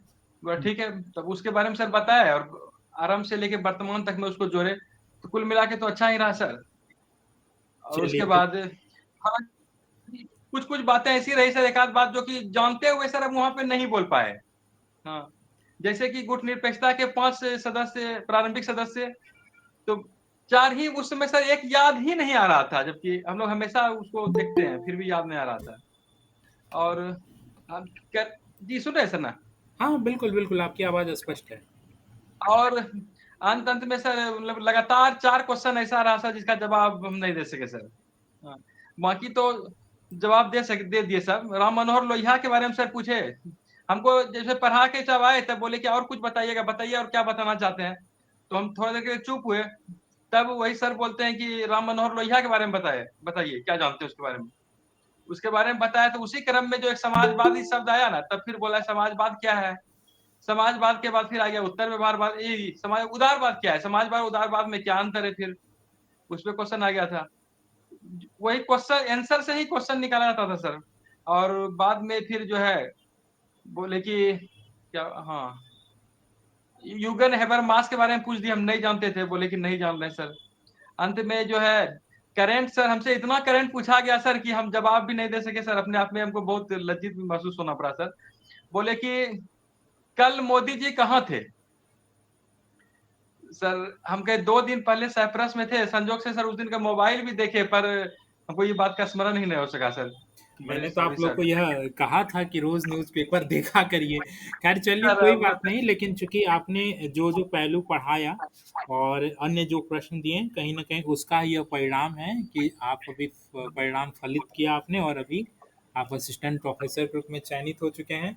मिथिलेश सर आपको बहुत सारी शुभकामनाएँ और जी उज्ज्वल सर। भविष्य के लिए ढेरों सारी शुभकामनाएँ। बहुत-बहुत धन्यवाद सर। Thank you. सर एक बात और बताते हैं सर। जी, जी, बताएँ, बताएँ। कोई बात है सर। सर ये चोटी रखते थे सर ना, हाँ, हाँ। ये इसको घुमाने के बाद पता चल जाता था हम मेरा लक्ष्य क्या है जीवन में सर। तो अब तो चोटी कट गई। अब फिर अब आपके अनुसार सर फिर अब कुछ भी बनिए आप। नहीं अब ठीक है, अब कौटिल्य की तरह फिर से उगा लीजिए, अब कौन-सा आपको कोई रोकने-टोकने वाला है ना? जी सर। चलिए बहुत-बहुत धन्यवाद मिथिलेश सर और आपको बहुत सारी शुभकामनाएँ। जीवन की अब नई पारी की शुरुआत करेंगे, नए अभिनय जी की रोल करेंगे। आपको बहुत-बहुत शुभकामनाएँ। Thank you so much sir. नमस्कार। मैं अब अगले प्रतिभागी डॉक्टर अंजनी कुमार सिन्हा सर की ओर बढ़ना चाहूँगा। अंजनी सर आप जुड़े हुए हैं? जी, जी सर। जी, मैं सुन रहा हूँ सर। अरे वाह! नमस्कार सर। नमस्कार सर, कैसे हैं अंजनी सर? सर मैं बढ़िया सर। अभी आपकी वीडियो ऑन नहीं हुई? जी, जी मैं कर रहा हूँ सर। सर। जी बताएँ, कैसे हैं, ठीक हैं? जी, जी सर बहुत बढ़िया। जिस तरह से एक कैंडिडेट डॉक्टर दीपक कुमार थे उनके बारे में मैंने कहा कि शुरुआती दौर में वो आए थे, कुछ कमियाँ थी, ये थी, वो थी, लेकिन आखिरी समय तक पॉलिटिकल साइंस का हम लोग को पूछने मतलब सोचना पड़ा कि क्या इनसे पूछें, जिसमें ये फँस पाएँ। वही हाल आपकी हो गई थी, आपने इतने अच्छे से चीज़ों को मथ लिया था, हर पहलू पे ग्राम जी, जी। पंचायत, जितने भी विधायिका हैं, क्या हैं, संसद, ये वो, मतलब बेसिक से लेकर के आखिरी स्तर तक आपने पॉलिटिकल साइंस को पूरी तरह से मत लिया था। हम लोगों ने को काफ़ी प्रभावित आपने किया था और कॉन्फिडेंट भी आप बहुत अच्छा हो गए थे, कॉन्फिडेंट तो लाज़मी था। शुरुआती दिनों से बहुत ज़्यादा इम्प्रूवमेंट आप में आया था और कहीं न कहीं वो परिणाम में भी परिणत हुआ और आप चयनित जी, हो जी। चुके हैं। आपको बहुत शुभकामनाएँ। कहाँ से बिलॉन्ग करते हैं अंजनी सर? मैं गया जी से हूँ सर। चलिए आप गया जिले से हैं, बहुत अच्छा है। जी। क्या-क्या कैसा कितने देर तक चला था साक्षात्कार? सर मेरा करीब करीब मैं बताया था आपको, और 14-15 मिनट सर मेरा भी इंटरव्यू चला था। 19 तारीख को एकदम मॉर्निंग में ही मेरा शिफ्ट था, और मैं 5वां छठा कैंडिडेट था, तो बोर्ड नंबर 5 में मेरा पड़ा था सर। और अच्छा। सबसे पहले जो है मेरा इंटरव्यू हुआ, कोई वहाँ पर था ही नहीं, तो मुझे ही इन करा दिया गया। वो मैम जो थी उषा मैम, उनके बोर्ड में मेरा पड़ा था। और जैसे ही मैं इन किया तो बैठने के लिए कहा गया, धन्यवाद बोलकर के मैं फिर बैठा। तो मैम की तरफ से जो है क्वेश्चन आया कि जो है आपका क्या टॉपिक था, तो मैं उसे बताया। फिर वो बोले कि क्या फाइंडिंग्स थे। तो मैं जैसा आपने बताया था कि आपके टॉपिक के साथ आगे 1-2 लाइन बोलिएगा, तो वहाँ से प्रश्न खुलेगा। लेकिन वहाँ से प्रश्न खुला नहीं सर, फिर वो फाइंडिंग्स की तरफ चले गए। फाइंडिंग्स भी मैं जो आपने प्रोवाइड कराया था आपका पीडीएफ, उसके आधार पर ही मैं 3-4 बोला। उसके बाद फिर जो है दूसरे जो एक्सपर्ट थे उधर तरफ जो है मूव हो गया। उन्होंने कहा कि आप इसको में और क्या किए, इसे थोड़ा-सा अंदर जा के हमको बताइए। क वो जानना एक्चुअली चाह रहे थे सर कि वास्तव में मैंने एम्पिरिकल स्टडी किया है कि नहीं किया। क्योंकि मैंने जब टॉपिक बोला था, तो मैं उसमें एक लाइन जोड़ा था सर कि मैं यह एक एम्पिरिकल स्टडी है, और इसके माध्यम से मैंने महिलाओं की वास्तविक स्थिति को जानने का प्रयास किया था सर। जी। तो वो इसको जानना चाह रहे थे। फिर बीच में मेरे मुँह से जो है निकला कि मैंने इसको सैंपल लिया, और सैंपल के बाद जो है मैंने एनालिसिस के ज़रिए एक निष्कर्ष पे पहुँचा था। तो उन्होंने कहा फिर कि जो है सैंपल कितना लिया था आपने? तो सर 300 लिया था। मैं ये तैयार करके रखा था सर कि अगर वो 300 का बाइफरकेशन करने के लिए बोलेंगे, तो मैं उसको करके रखा था सर। लेकिन ख़ैर वो पूछे नहीं, चलिए और बहुत फिर अच्छा रहा। बोले कि अच्छा, ये जी। पढ़ाने के लिए कितना देर अवसर मिला था? सर ये रिसर्च के बाद जब क्वेश्चन हो गए, तो एक एक्सपर्ट ही थे, दूसरे एक्सपर्ट बोले कि आपने कुछ तैयार किया है पढ़ाने के लिए? हमने कहा जी सर, मैं पढ़ाने के लिए तैयार किया हूँ। बोले क्या पढ़ाएँगे? तो मैं सर पहले भी प्रेज़ेंट किया था, और 2 बार सर मेरा मॉक हुआ, उसी टॉपिक को लेकर के ग्रुप में डिस्कशन भी हुआ, और उसी को मैं पढ़ाया भी सर। चलिए तो मैं बहुत अच्छा बताया कि रहा। सर एन्जॉय राज्य किए? के उत्पत्ति इंटरव्यू से को समाज एन्जॉय किए? संभव। हाँ, हाँ सर, मैं थोड़ा-सा तो नर्वस था सर, नो डाउट। लेकिन जब पढ़ाया तो फिर एक बार भी उन लोग जो है क्वेश्चन नहीं किए। हमको लगा कि मैं ठीक से पढ़ाया नहीं क्या? मैं डाउट होने लगा मुझे पे। लेकिन जो है जैसे जो भी क्वेश्चन पूछते गए, तो हमको लगा कि मैंने बहुत अच्छे ढंग से बताया। मैं बोर्ड रखा हूँ सर घर पे। घर पे मैं प्रैक्टिस डेली एक बार उसको उस टॉपिक को मैं पढ़ाता था। तो इसी क्रम में जो है वो सुनते रहे, फिर बोले कि ठीक है, आ जाइए। जब मैं पूरा उसका डिटेल्स बताने लगा, तो वो रोके हमको, ठीक है, आप आ जाइए, बैठ जाइए। तो मैं बैठ गया, तीनों उसके 6-7 पॉइंट हैं सर, जिसके आधार पे कंपैरिज़न किया गया है, ओपी गवा के बुक के अनुसार, और भी कई बुक्स में है। तो ये करने के बाद वो मुझे बैठाए, बोले कि आप बैठ जाइए। तो बैठने के बाद फिर जो है फिर वो पूछे कि और क्या पढ़े हैं? तो मैंने कहा सर कि अभी आप जैसे बताए थे कि 2-3 टॉपिक तैयार करके आराम रहिए, मैं 4-5 टॉपिक तैयार किए हुए था। तो मैं बोला सर कि अभी बच्चों को मैं लिबर्टी पढ़ा के सर आया हूँ, स्वतंत्रता। तो बोले कि बच्चों को पढ़ा के क्या करते हैं आप? तो वहीं पर वो पूछे, तो मैं बोला कि सर मैं अभी इंटर स्तरीय विद्यालय में राजनीति विज्ञान का शिक्षक हूँ सर। बोले ठीक है। लेकिन फिर वहीं से वो फिर क्वेश्चन नहीं पूछे। तो हमको लगा कि सर बताए थे कि जो बोलिएगा वहाँ से क्वेश्चन पूछेंगे, ये तो वहाँ से क्वेश्चन ही नहीं एक्चुअल में पूछ रहे होता हैं। क्या है, जैसे-जैसे आपके प्रति सैटिस्फैक्शन होते जाता है ना, तो फिर प्रश्नों की जी। अनुसूची कम होती जाती है ना? उनको लगता है अच्छा, जी, अच्छा जी। हाँ, ये तो तो ठीक है, जी, बता फिर देगा। दूसरे जो एक्सपर्ट थे, वो हमको लेके गए कि क्या आपने और क्या पढ़ा है? हाँ। क्या आईआर या और कुछ? तो सर मैं बोला कि सर आईआर तो सर एक सामान्य सब्जेक्ट के रूप में हम लोग पॉलिटिकल साइंस में पढ़े हैं, लेकिन स्पेशल पेपर नहीं था सर। और मैं बोल दिया सर कि मगध यूनिवर्सिटी में पब्लिक एडमिनिस्ट्रेशन हम लोग को पढ़ाया गया है। तो वो मैम बोली हमको कि आप अपने यूनिवर्सिटी का नाम क्यों ले रहे हैं? तो फिर मैं सॉरी बोला कि सर मैं मैम हाँ, मेरा एक्चुअली होता क्या है इंटेंशन ना, वहाँ पे अपनी पब्लिक प्रोफाइल को रिवील नहीं करना होता है कि आप कहाँ से बिलॉन्ग जी। करते हैं, किस विश्वविद्यालय जी, से, जी, जी। तो इसीलिए जी। उन्होंने बोला होगा। तो कुल मिला जी, के ये तो फिर बताइए वो सर, आखिरी में चलते-चलते आप क्या प्रेरणा देना चाहेंगे अपने माध्यम से, जो चयनित नहीं हुए हैं? मैं तो सर यही कहूँगा कि जो है आप एक लक्ष्य जो है आप बना लीजिए, और लक्ष्य जब तक ना मिल जाए उसके प्रति एकदम पागल हो जाइए। जब तक वो मिले ना, कुछ नहीं सोचना है। समस्याएँ बहुत सारी आएँगी, इसमें कहीं कोई दो मत नहीं है। और हमारे जो गुरुजी हैं, वो हमेशा बोलते हैं कि जीवन में समस्या ज़्यादा रहता है, सुख के क्षण कम आते हैं, और सुख के क्षण आदमी भूल जाता है। सुख के क्षण याद रखेंगे तो हमेशा आप सुख में रहिएगा, हमेशा आप जो है शांत रहिएगा। लेकिन लक्ष्य निर्धारित कर लेने से आपको एक मार्ग मिल जाएगा कि हमको जाना कहाँ है। तो सबसे बिल्कुल। पहले एक लक्ष्य निर्धारित करें और उस पे समस्याएं जो भी आते रहे धीरे-धीरे कदम बढ़ाते रहें। एक ना एक दिन आपको ज़रूर लक्ष्य जो है मिल जाएगा। मैं भी इसके पहले एक बार नहीं, कम से कम 7-8 इंटरव्यू तो मैं सर खुद फेस किया हूँ जिसमें मैं फेल हुआ हूँ। बिल्कुल, तो बिल्कुल। उसके बाद आज सफलता भगवान दिलाया है, उसमें सर आप लोग का बहुत-बहुत कंट्रीब्यूशन रहा है। उसके लिए मैं सर बहुत दिल की गहराइयों से आप लोग को धन्यवाद देना चाहूँगा। चलिए अंजनी कि आप सर, लोग बहुत हमको शुभकामनाएँ जी, आपको, आपकी मेहनत का ये प्रतिफल है। आप जी, संघर्षों से सीख करके, अनुभवों की जी, पाठशाला से परिपक्व होकर के अपने आप को पारंगत किए और इसी का परिणाम है कि आप एक अब से शिक्षाविद होने जा रहे हैं, असिस्टेंट जी, प्रोफेसर बन चुके हैं और आने वाले भविष्य में आप सभी एक तरह से हायर एजुकेशन को बिहार के सँभालने वाले हैं। तो आपको बहुत सारी बिल्कुल। शुभकामनाएँ सर। बहुत-बहुत धन्यवाद अंजनी सर। धन्यवाद thank you sir. So much sir. धन्यवाद सर। मैं अब अगले हीरोज डॉक्टर नीरज कुमार की ओर चलूंगा। डॉक्टर नीरज सर जुड़े हुए हैं। डॉक्टर नीरज कुमार। चलिए, डॉक्टर ज्योति चौधरी मैम जुड़ी हैं। Doctor Jyoti Chaudhary ma'am. Yes sir, good evening. Very good evening ma'am. एक मिनट मुझे स्क्रीन पे लाने दीजिए। मैडम के बारे में एक चीज़ मैं बताऊं, ये मेरी आखिरी प्रतिभागी थी जिनका मैंने मॉक इंटरव्यू लिया था। हायर एजुकेशन वर्ल्ड चैनल पे पॉलिटिकल साइंस की जो सबसे आखिरी कैंडिडेट थी जिनका मॉक हुआ था, वो डॉक्टर ज्योति मैम थी। और फाइनली हमें पूरी उम्मीद भी थी कि इनका चयन होना चाहिए, डिजर्विंग कैंडिडेट थी, चूँकि पहले से 100 अध्याय उन्होंने बहुत अच्छे से किया था और सभी पहलुओं पर इन्होंने गंभीरता से देखा था। रिसर्च के पॉइंट ऑफ व्यू से थोड़ी-सी कमियाँ थीं, जिस पर हमें लगा कि नहीं, इनको मार्गदर्शन देना चाहिए। पीएचडी के सेक्शन को लेकर के उस पर इन्हें बखूबी बताया भी गया था। और फाइनली एक दूसरा मॉक इंटरव्यू मैडम ने दिया और दूसरे मॉक इंटरव्यू में हमने देखा कि वो जो-जो कमियाँ थी उस पर इन्होंने बखूबी ओवरकम कर लिया था।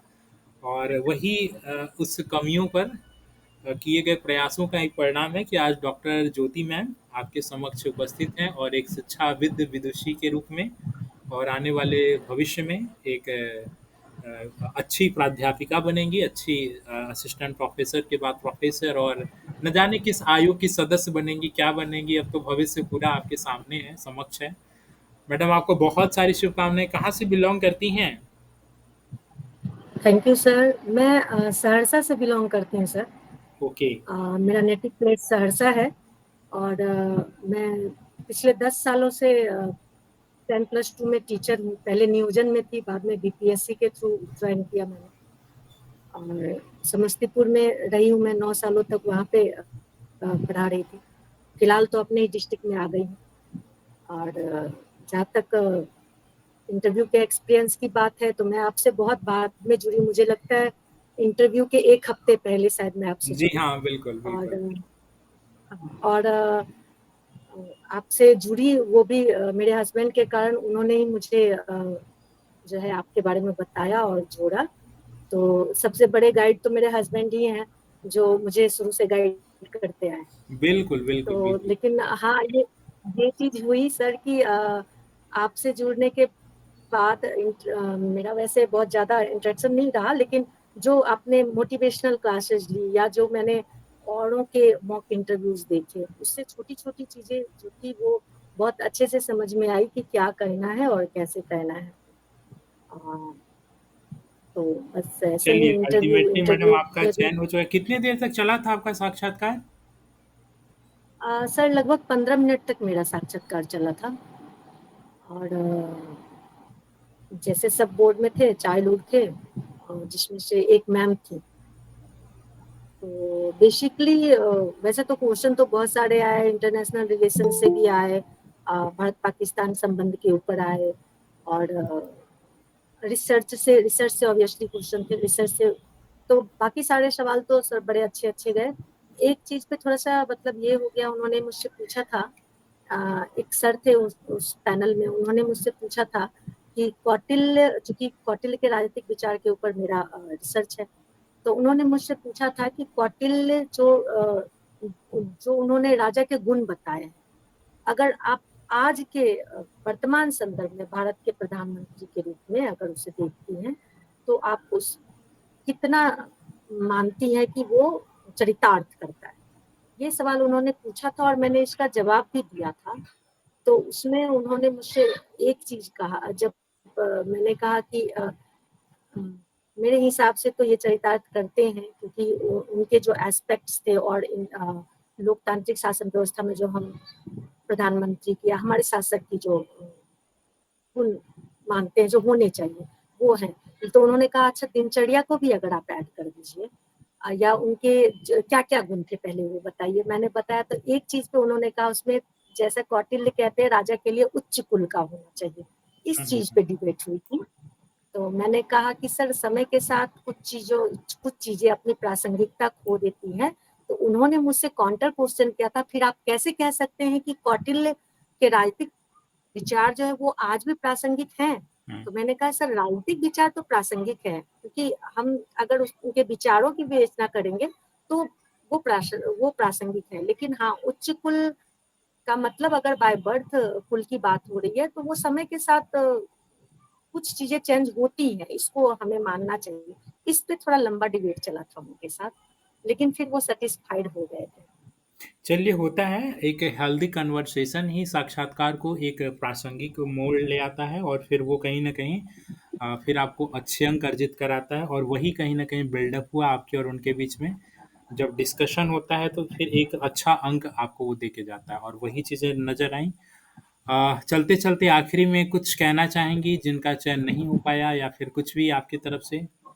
सर जिनका चयन हो गया और जिनका चयन नहीं हुआ, मुझे लगता है सबके सब राजनीति विज्ञान के विद्यार्थी ही हैं और ताउम्र रहेंगे ही, क्योंकि राजनीति विज्ञान ऐसा विषय है या कोई भी विषय आप विद्यार्थी ही रहते हैं ताउम्र। रही बात होने और नहीं होने की, तो ये तो मार्क्स के फेर है, किन्हीं का सिलेक्शन हो गया किन्हीं का नहीं हुआ, लेकिन इससे किन्हीं की योग्यता कम नहीं हो जाती है। उनको आगे भविष्य में बहुत अवसर मिलेंगे अपनी योग्यता को साबित करने के लिए।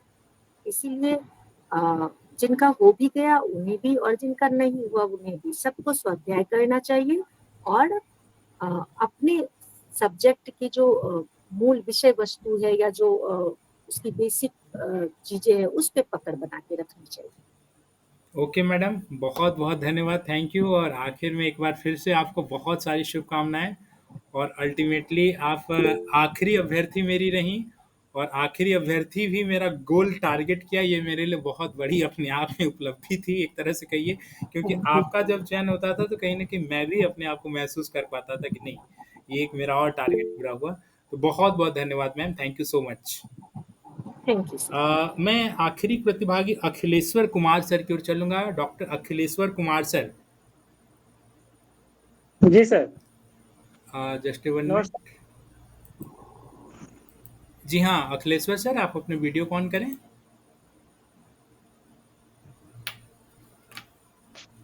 बताइए सर कैसा महसूस कर रहे हैं? सर बहुत अच्छा महसूस कर रहे हैं सर, बहुत ही अच्छा सर। ये वॉइस ब्रेक हो रही है सर, थोड़ा नजदीक आके बोलें। आप जो थीसिस के जो सर आप जो बोले थे रिसर्च के आगे जो टॉपिक था उसके 2-3 वाक्य बोलने के लिए हम सर उससे जोड़ कर बोले और वह मेरे लिए वरदान साबित हो गया और उसी से सर मेरा रिसर्च से ही ज्यादातर सवाल रहा सर। जो दोनों सर बोले उससे पूरा हमारा वही रहा, लास्ट में गया अरस्तु और प्लेटो पर जाकर खत्म हो गया सर। अरे वाह, कितने देर तक चला था साक्षात्कार? 15 से 16 मिनट सर चला। अच्छा 15 से 16 मिनट। कहाँ से बिलोंग करते हैं अखिलेश्वर सर? सीतामढ़ी से सर। सीतामढ़ी से बिलोंग करते हैं, चलिए बहुत अच्छी बात है। किस कैटेगरी में सर चयनित हुए हैं? ईबीसी में सर। ईबीसी कैटेगरी, बहुत अच्छी बात है। और आपके इंटरव्यू के दरमियान कुछ ऐसी बातें रही हो जो बहुत रोचक, कुछ ऐसी घटनाएं जो बताना चाहेंगे? सर वहाँ पर तो एकदम रिलैक्स कराया गया था कि माने कोई तरह की हड़बड़ी नहीं है, आप आराम से जवाब दीजिए और माने सर माने हमको सर एकदम सेकेंड शिफ्ट में था सर, मैं दूसरे कैंडिडेट के रूप में अंदर गए और कोई एकदम सर रिलैक्स से हम सर एकदम दिए। ओके, तो कुल मिला के आपका साक्षात्कार बहुत अच्छा रहा और आपके बारे में मैं 1-2 बातें ये भी बताना चाहूँगा। शुरुआत में जब आप आए थे मुझे आज भी याद है, आप बहुत पहले से जुड़े हैं, एम आई राइट अगर मैं सही हूँ तो? जी सर, बहुत पहले से 3-4 साल, मैंने लगभग 3 साल हो गया सर। 3 साल पहले से? नहीं, लेकिन मॉक इंटरव्यू के लिए हमको लगता है आप 1 डेढ़ साल पहले जुड़े थे। ओके, शुरुआती जी, दौर जी। में जब पॉलिटिकल साइंस के प्रारंभिक अभ्यर्थी जुड़े थे, तो उन प्रारंभिक अभ्यर्थियों में से आप थे। और मुझे आज जी, भी याद है कि जब आपने पहला मॉक इंटरव्यू जब दिया था, उस समय बहुत घबराहट थी, कमियाँ थी, लेकिन आपने अपनी सर क्या? सर हम बोल नहीं पा रहे थे सर आपके सामने सर। जी हाँ, मुझे याद है आज भी कि आपका मॉक इंटरव्यू बहुत कम चला था। हमें लगता था कि 2-3 मिनट ही चल पाया, 4 मिनट, क्योंकि आप बोल नहीं पाए। फिर हम लोगों को लगा कि नहीं, सजेशन आपको ज़्यादा आवश्यक है। सुझाव दिया, लेकिन नो डाउट जी, बहुत बड़ा ही चेंजेज़ आप में आया। फिर जब दोबारा इंटरव्यू दिया, आपने तिबारा इंटरव्यू दिया तो बहुत ही ड्रामेटिक एंगल लिया और आपने बखूबी अपने जी, पे जम के मेहनत किया और उसी का परिणाम है कि आज आप हमारे समक्ष बैठे हुए हैं और आप चयनित हो चुके हैं। और आपको चयन की बहुत सारी शुभकामनाएं सर। हम आपसे और भी बात करना चाह रहे थे, लेकिन चूंकि थोड़ी नेटवर्क प्रॉब्लम आ रही है, इस वजह से सर अब हम यहाँ पे विराम जी। देंगे। और बहुत बहुत धन्यवाद सर, बहुत सारी शुभकामनाएं, अग्रिम भविष्य के लिए बहुत शुभकामनाएं। सर इसका श्रेय सर आपको जाता है सर। ठीक है, ये आपकी बड़प्पन है, लेकिन आपने मेहनत किया।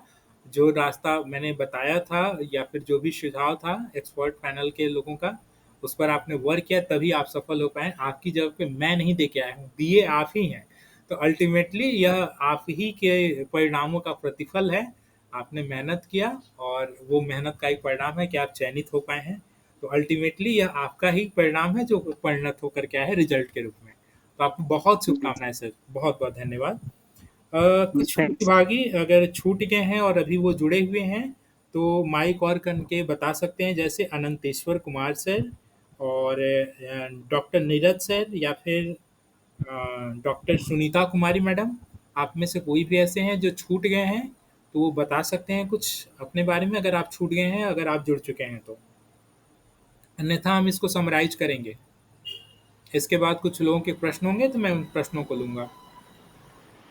सर एक बात मुझे कहनी थी। जी, okay Abhishek sir, please kindly video on करिए। जी सर, सर एक मेरे मन में बस एक क्वेरी थी कि एक हमारे ग्रुप में एक सत्येंद्र जी करके कोई व्यक्ति थे, मगर मैं याद कर पा रहा हूँ सर। मैं थोड़ा क्यूरियस हूँ कि उनका क्या परिणाम रहा, क्योंकि आज वो दिख नहीं रहे हैं। आपको अगर जानकारी हो, अ, शायद मुजफ्फरपुर। हाँ, एक्चुअली दुर्भाग्यवश सर का चयन नहीं हो पाया है और बड़ा ही बैड लक रहा, चूँकि अभी जितने भी ग्रुप में जुड़े हुए थे लगभग सर जी जी 25-24 कैंडिडेट ऐसे हैं जो कि चयनित हो चुके हैं। लेकिन दुर्भाग्यवश जी। सर उनका नहीं हो पाया है। और मुझे जो लगा रिसर्च पेपर में उनके अंक कट गए हैं।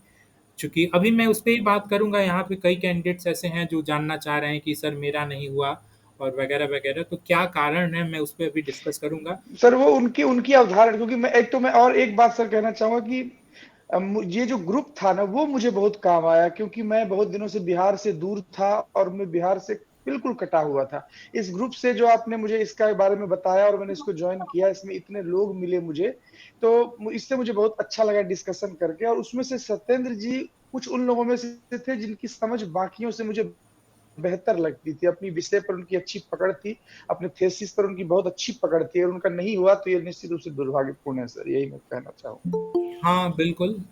सत्येंद्र या रंजीत, क्या दीपक सर आप जुड़े हुए हैं क्या, क्या नाम? रं, रंजीत जी तो है, उनको तो मैं पहचान रहा हूँ। सत्य उनका ना होना भी दुर्भाग्यपूर्ण है, एक सत्येंद्र उनका सर मुझे भी थे पता है कि शायद, नहीं हुआ उनका है। कुछ नहीं मिल रहा है जानकारी। क्या अंजनी सर? एक सत्येंद्र सर थे जिनकी चर्चा अभिषेक सर कर रहे हैं ना, हाँ हाँ। वो काफी सही, बहुत अच्छे मतलब जानकारी रखते थे, और उनसे कोई कनेक्टिविटी सर हम लोग की भी नहीं हो पाई है। कब उनका इंटरव्यू था, ग्रुप में भी वो कई बार जुड़े नहीं लास्ट में जब इंटरव्यू शुरू हुआ, और कोई मैसेज भी नहीं आया। इस चलते शायद अभिषेक सर भी चिंतित हैं। हम लोग भी आपस में कई बार बात किए हैं कि उनका क्या हुआ सर, कुछ पता नहीं चल रहा है, ना वो मैसेज लिख रहे हैं ना क्या है, कुछ अता पता नहीं चल रहा है। और नहीं शायद तो इसी चलते मुझे, अभिषेक सर भी जो है। जी, हाँ, अगर आपकी बात हुई होगा तो बताया जा सकता। नहीं, नहीं, मुझसे भी ऐसा सत्येंद्र सर से कोई बात नहीं हुई है और शायद दुर्भाग्यवश उनका चयन नहीं हो पाया होगा। इसी कारणवश वो अपनी चीज़ों को यहाँ प्रकट नहीं कर पाए। नहीं चयन होना स्वाभाविक है। आप किसी चीज़ के प्रति लंबे समय से लगे रहते हैं और फिर चयन नहीं हो पाता है, तो एक दुर्भाग्यवश ये बहुत वो इसका जी नकारात्मक परिणाम जी निकलता है। तो हम लोग थोड़ा-सा इसको समराइज़ करके इसके बाद फिर अब जिनका चयन नहीं हुआ है, उनकी ओर चलते हैं और थोड़ा-सा क्वेश्चन भी कुछ लोगों का लेंगे। तो कुल मिला के जी आज जी के सत्र की ये जो समरी निकल के आई कि हम लोगों को अपने विषय के संबंध में टॉप टू बॉटम चीज़ों को देखना होगा। किसी भी विषय के अभ्यर्थी हों, एकदम निचले पायदान से लेकर के ऊपरी पायदान तक, और साथ ही साथ जब तक आपके इंटरव्यू का डॉट से डॉट कनेक्ट नहीं होगा, अर्थात आप जब पहला जो प्रश्न उत्तर होता है, जब पहली आपकी साक्षात्कार शुरुआत जब होती है, तो एक रेपो बिल्डअप करने का प्रयास किया जाता है और वहीं पर अगर आप उस चीज़ को हैंडल नहीं कर पाते हैं, आप अपने अनुकूल नहीं चीज़ों को मोड़ पाते हैं, तो फिर साक्षात्कार कहीं न कहीं वो दिशाहीन हो जाता है, वो भटक जाता है। तो अगर आप चाहते हैं कि साक्षात्कार आपके अनुरूप चले, आपके एंगल आप जिस रूप में चाह रहे हो उस रूप से, तो जो शुरुआती दौर होता है, शुरुआती क्षण, वो शुरुआती क्षण मैंने आप लोगों को कई बार बताया कि जो शुरुआत के क्या-क्या 2-3 प्रश्न होते हैं और वो 2-3 प्रश्न पर आप लोग अगर उस पे कवर अप कर लेते हैं, तो फिर आपका पूरा का पूरा साक्षात्कार आपके अकॉर्डिंग चलता है। और आप सभी के अनुभवों से भी यही प्रतीत हुआ कि शुरुआती के जो क्षण थे 2, 4, 5 मिनट का, अगर उसको आपने अपने अनुरूप मोड़ लिया तो फिर पूरा साक्षात्कार को आप एंजॉय करते हैं और पूरा रिलैक्स माहौल होता है और बेहतर रिजल्ट फिर उसका निकल के आता है। स्वाभाविक है कि 2-3 प्रश्न ऐसे होते हैं जो चूक हो जाती है, नहीं आप बता पाते हैं, तो वो दुर्घटनावश आप कहिए, वो चीज़ें आपसे मिस हो जाती हैं। अब चलिए हम थोड़ा-सा उस ओर चलते हैं जिनका चयन नहीं हुआ, इसके बाद फिर वन टू वन करके मैं आपसे प्रश्न भी लूँगा। पहले मैं जिनका चयन नहीं हुआ या फिर जिनका चयन हुआ है, उनके अंदर भी एक क्यूरियोसिटी है कि सर मेरा स्कोर कार्ड कब जारी होगा, कब स्कोर देखने को मिलेगा? तो मैं आपको ये बता दूँ, रिजल्ट प्रकाशन होने के बाद अभी एक सूची और आएगी जिसमें से आप लोगों को अपने-अपने यूनिवर्सिटी का प्रेफ़रेंस नज़र आएगा कि आप लोगों को कौन-सी यूनिवर्सिटी मिली है, क्या मिली है। जैसे आज ही अभिषेक सर का मैसेज आया था, उन्होंने पूछा कि सर ये यूनिवर्सिटी प्रेफ़रेंस का क्या सीन है? क्या वो बिल्कुल ही फेयरनेस होता है या ये चीज़ें? देखिए, आयोग के मेंबर जो हैं वहाँ पर या फिर जितने भी क्लर्क या टेक्निकल स्टाफ हैं, चूँकि वो भी इंसान है, वो रोबोट नहीं है, तो तकनीकी त्रुटि वहाँ पे कई बार हम लोगों ने कई विषयों में देखी है और हमने कई बार इसको उजागर किया है, जिसका एक प्रतिफल रहा है कि न जाने कितने अभ्यर्थियों का चयन हुआ और कई चीज़ें रिवील हो रही हैं। आज आप लोग स्कोर भी देख पा रहे हैं, तो वो कहीं न कहीं हम लोगों ने आवाज़ उठाई थी, उसी का प्रतिफल है। तो चीज़ें संशोधित हुई हैं, सुधार हुई हैं, लेकिन ऐसा नहीं है कि वहाँ पर इंटरव्यू को लेकर के बहुत सारे लोगों का ये आरोप है कि सर वहाँ पे साक्षात्कार में ही बड़ा पक्षपात चलता है या ये है, वो है। इस चीज़ से देखिए मैं डिसएग्री करता हूँ, वहाँ पर बिल्कुल ही इस तरह की चीज़ें नहीं होती, बिल्कुल फेयर साक्षात्कार लिया जाता है। साक्षात्कार में आप जिस तरह का प्रदर्शन करते हैं, उसी अनुरूप आपको अंक आवंटित किए जाते हैं। चूँकि यह एक कॉम्पिटिशन है, यह मैट्रिक, इंटर और बीए-एमए की परीक्षा नहीं है कि केवल आपके ही ज्ञान का वहाँ पे जाँच होता है और आपके जो ज्ञानवर्धन है, उसी के आधार पे अंकों का आवंटन होता है। जी नहीं, यहाँ पे कॉम्पिटिटिव एनालिसिस होता है। आपके पूर्व में भी बहुत अच्छे-अच्छे लोग बोल के गए हैं, अगर उनको वो बेहतर अंक दिए हैं और आप उनसे कम अच्छा बोले हैं, तो स्वाभाविक है कि आपको उनसे कम ही अंक मिलेगा। तो यहाँ पे कॉम्पिटिटिव एनालिसिस होता है, आपके पूर्व में 2, 4, 5 कैंडिडेट कैसा बोल के गए हैं, उस पर भी आपके अंक का निर्धारण होता है। और चूँकि आप केवल अपने बारे में जानते हैं कि मेरा इंटरव्यू था, मेरा अच्छा गया, आप पहले वाले को तो सुने नहीं, पहले वाले को तो जाने नहीं, तो आपका जो स्व आकलन होता है, वो केवल और केवल अपने आधार पे होता है। तो इस वजह से कई बार ऐसा होता है कि हम अपने आप का आकलन बहुत अच्छा करते हैं, लेकिन उस अनुरूप हमें अंक नहीं आवंटित हो पाता है। तो जैसा कि मैं बता रहा था कि लगभग 1 महीने के बाद आप सभी लोगों को अपना-अपना अंक दिख जाएगा। आपको कितना अंक मिला, किस-किस कैंडिडेट्स को इंटरव्यू में कितना मिला और ये आपको एकेडमिक इंडेक्स एपीआई में आपको मैनुअल जनरेटेड मतलब जो रिसर्च पेपर होता है, एक्सपीरियंस होता है, उन सब में कितने-कितने अंक मिले, वो सभी चीज़ें आप लोगों को दिख जाएँगी। अच्छा, कई लोगों का ये प्रश्न था, मैं मतलब जो कॉमन प्रश्न आप लोग के निकल आ रहे थे, मैं उसका उत्तर पहले दे देता हूँ।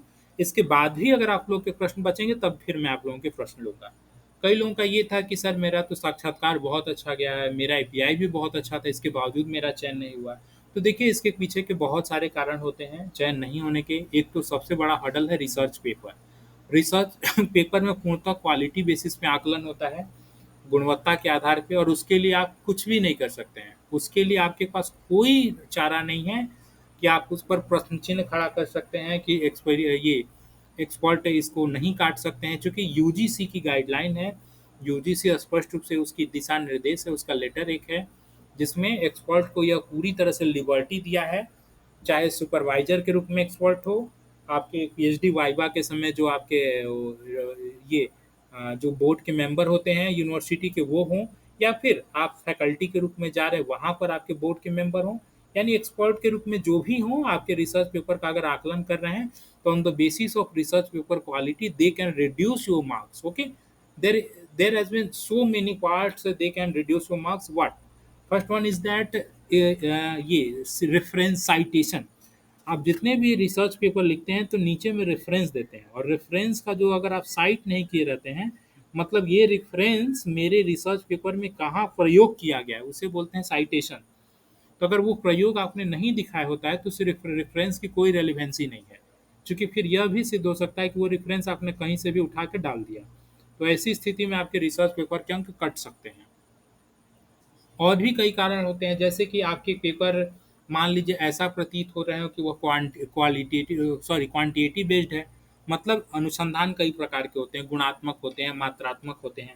अगर आपकी रिसर्च की टाइटल जो है, रिसर्च पेपर की टाइटल अगर वो मात्रात्मक अनुसंधान की डिमांड करती है और आपने मात्रात्मक अनुसंधान न करके बस उसमें लिपापोती किया है, तो वो भी कहीं ना कहीं अंक कट जाता है। दूसरी बात, रिव्यू पेपर जो होता है, रिव्यू पेपर पे भी वो लोग अंक नहीं दे रहे हैं, ठीक है। अमूमन रिव्यू पेपर पे अंक नहीं दे रहे हैं, क्योंकि वो रिव्यू पेपर को उस तरह के रिसर्च पेपर नहीं मान के चल रहे हैं कि जिस पर अंक दिया जा जाए। रिव्यू पेपर क्या होता है? रिव्यू पेपर मतलब पूर्व के जो अनुसंधान हो चुके हैं उन सारे अनुसंधान का एक समेकित रूप में आप निष्कर्ष वहाँ पे एक तरह से दिखाने का प्रयास करते हैं अपने रिसर्च पेपर के मामले में। तो रिव्यू पेपर पे भी अंक काटा जा रहा है।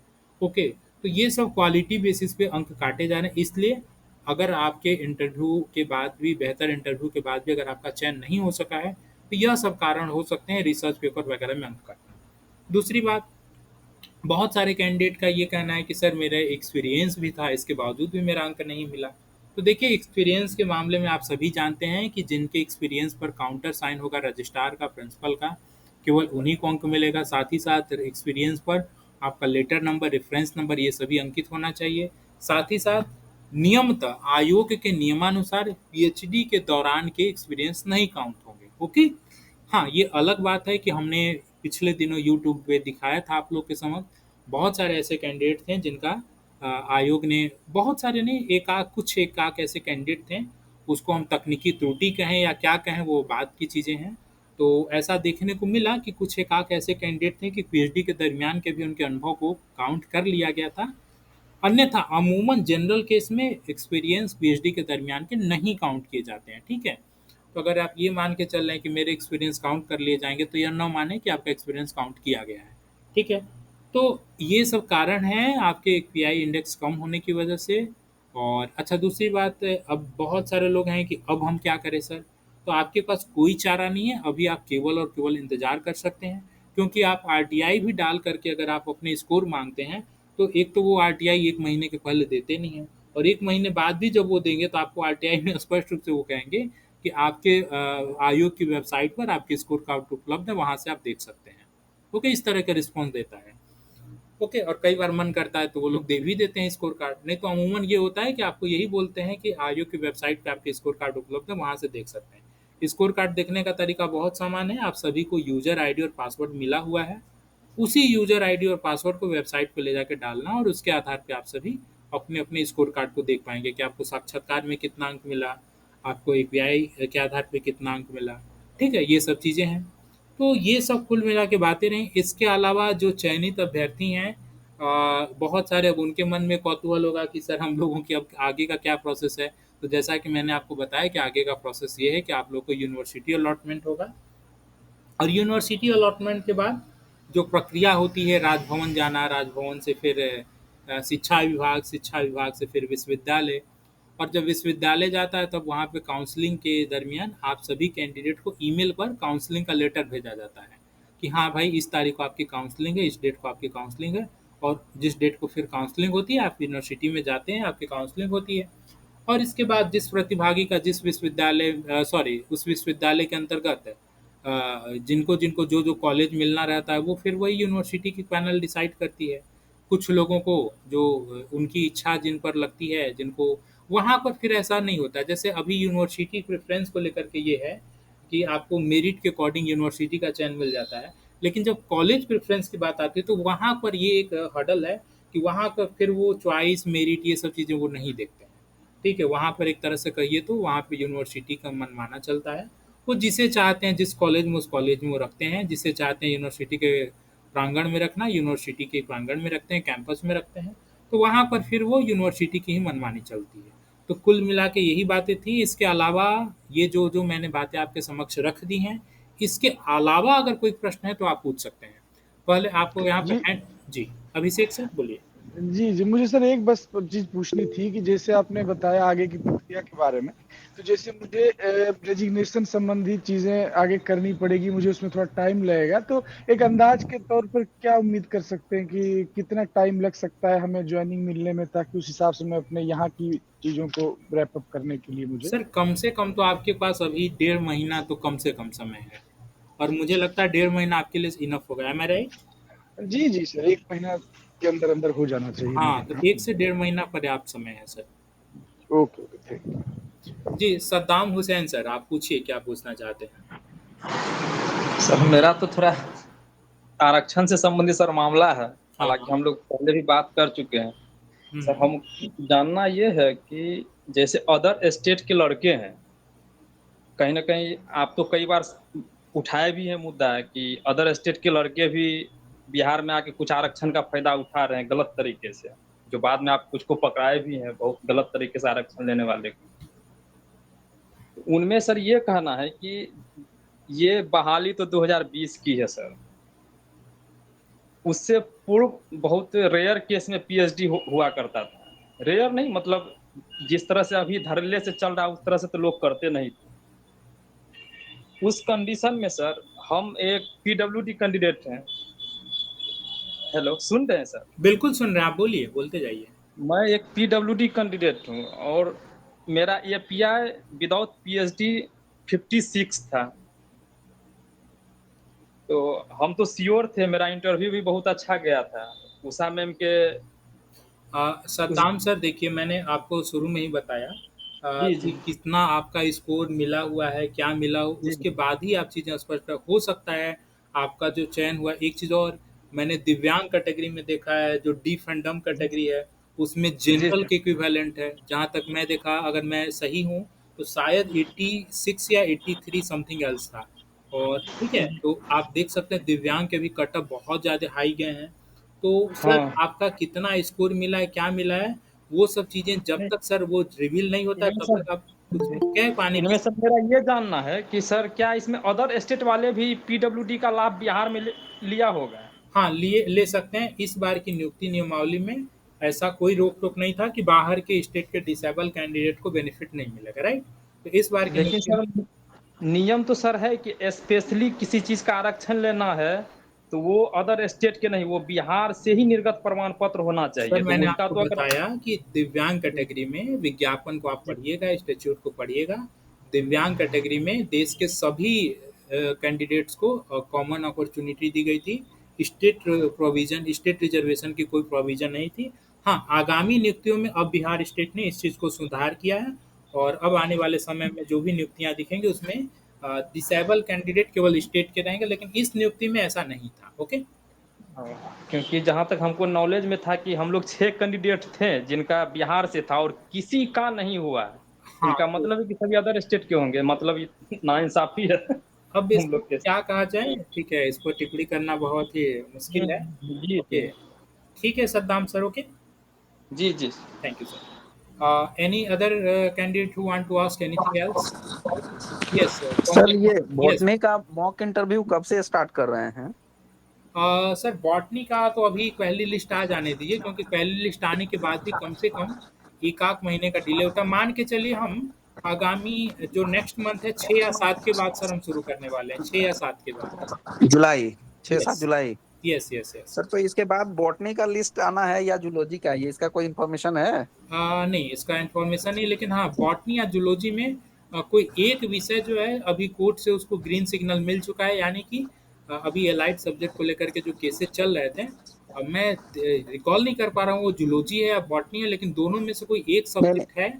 एलाइड का सर बॉटनी का था जो 2023 में ही उसका सब कुछ खत्म हो गया है, फिर से उस पर कोई केस नहीं है। अच्छा, तो फिर वही है 2023 में आयोग का जो डिसीजन आया था, कोर्ट ने डिसीजन दिया कि इस पे आयोग ही डिसीजन ले कि इनके सब्जेक्ट में होगा कि नहीं, तो कोर्ट आयोग ने फिर से दिया कि नहीं, हम माने जो भी एक्स्ट्रा बायोटेक्नोलॉजी वाले लोग थे, एग्रीकल्चर बायोटेक्नोलॉजी वाले को हम अपने बॉटनी के इक्विवेलेंट नहीं रख रहे हैं। ये हमें याद है सर, जैसे कि जुलाई 2023 में ही डिसीजन आ ओके गया ओके, था। फिर ठीक है, तो फिर इंतजार करिए। देखिए अभी तो 2-3 चैप्टर खुले हुए हैं। अभी पहला उम्मीद है कि कॉमर्स होगा, इसके बाद संस्कृत होगा। कॉमर्स में भी कम से कम अभी 20-25 दिन का डिले होगा, और इसके बाद और संस्कृत विषय में कम से कम 1 महीने का भी डिले होगा। ये पेपर बाजू को लेकर के बहुत ज़्यादा सीरियस ना होइए। पेपर तो कहते हैं, पेपर के अनुसार तो नियुक्ति कब की समाप्त हो गई होती, तो ये कितना भी जी जल्द जी होगा, जी ये अगस्त सितंबर से पहले ये नहीं समाप्त होने जा रहा, राइट।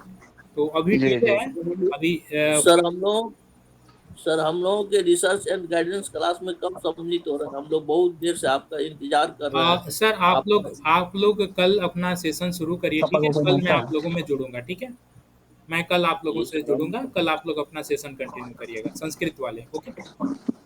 यस डॉक्टर मधु मैम, आप कुछ पूछना चाह रही हैं, बोलिए। नमस्कार सर। हाँ मैडम बोलिए।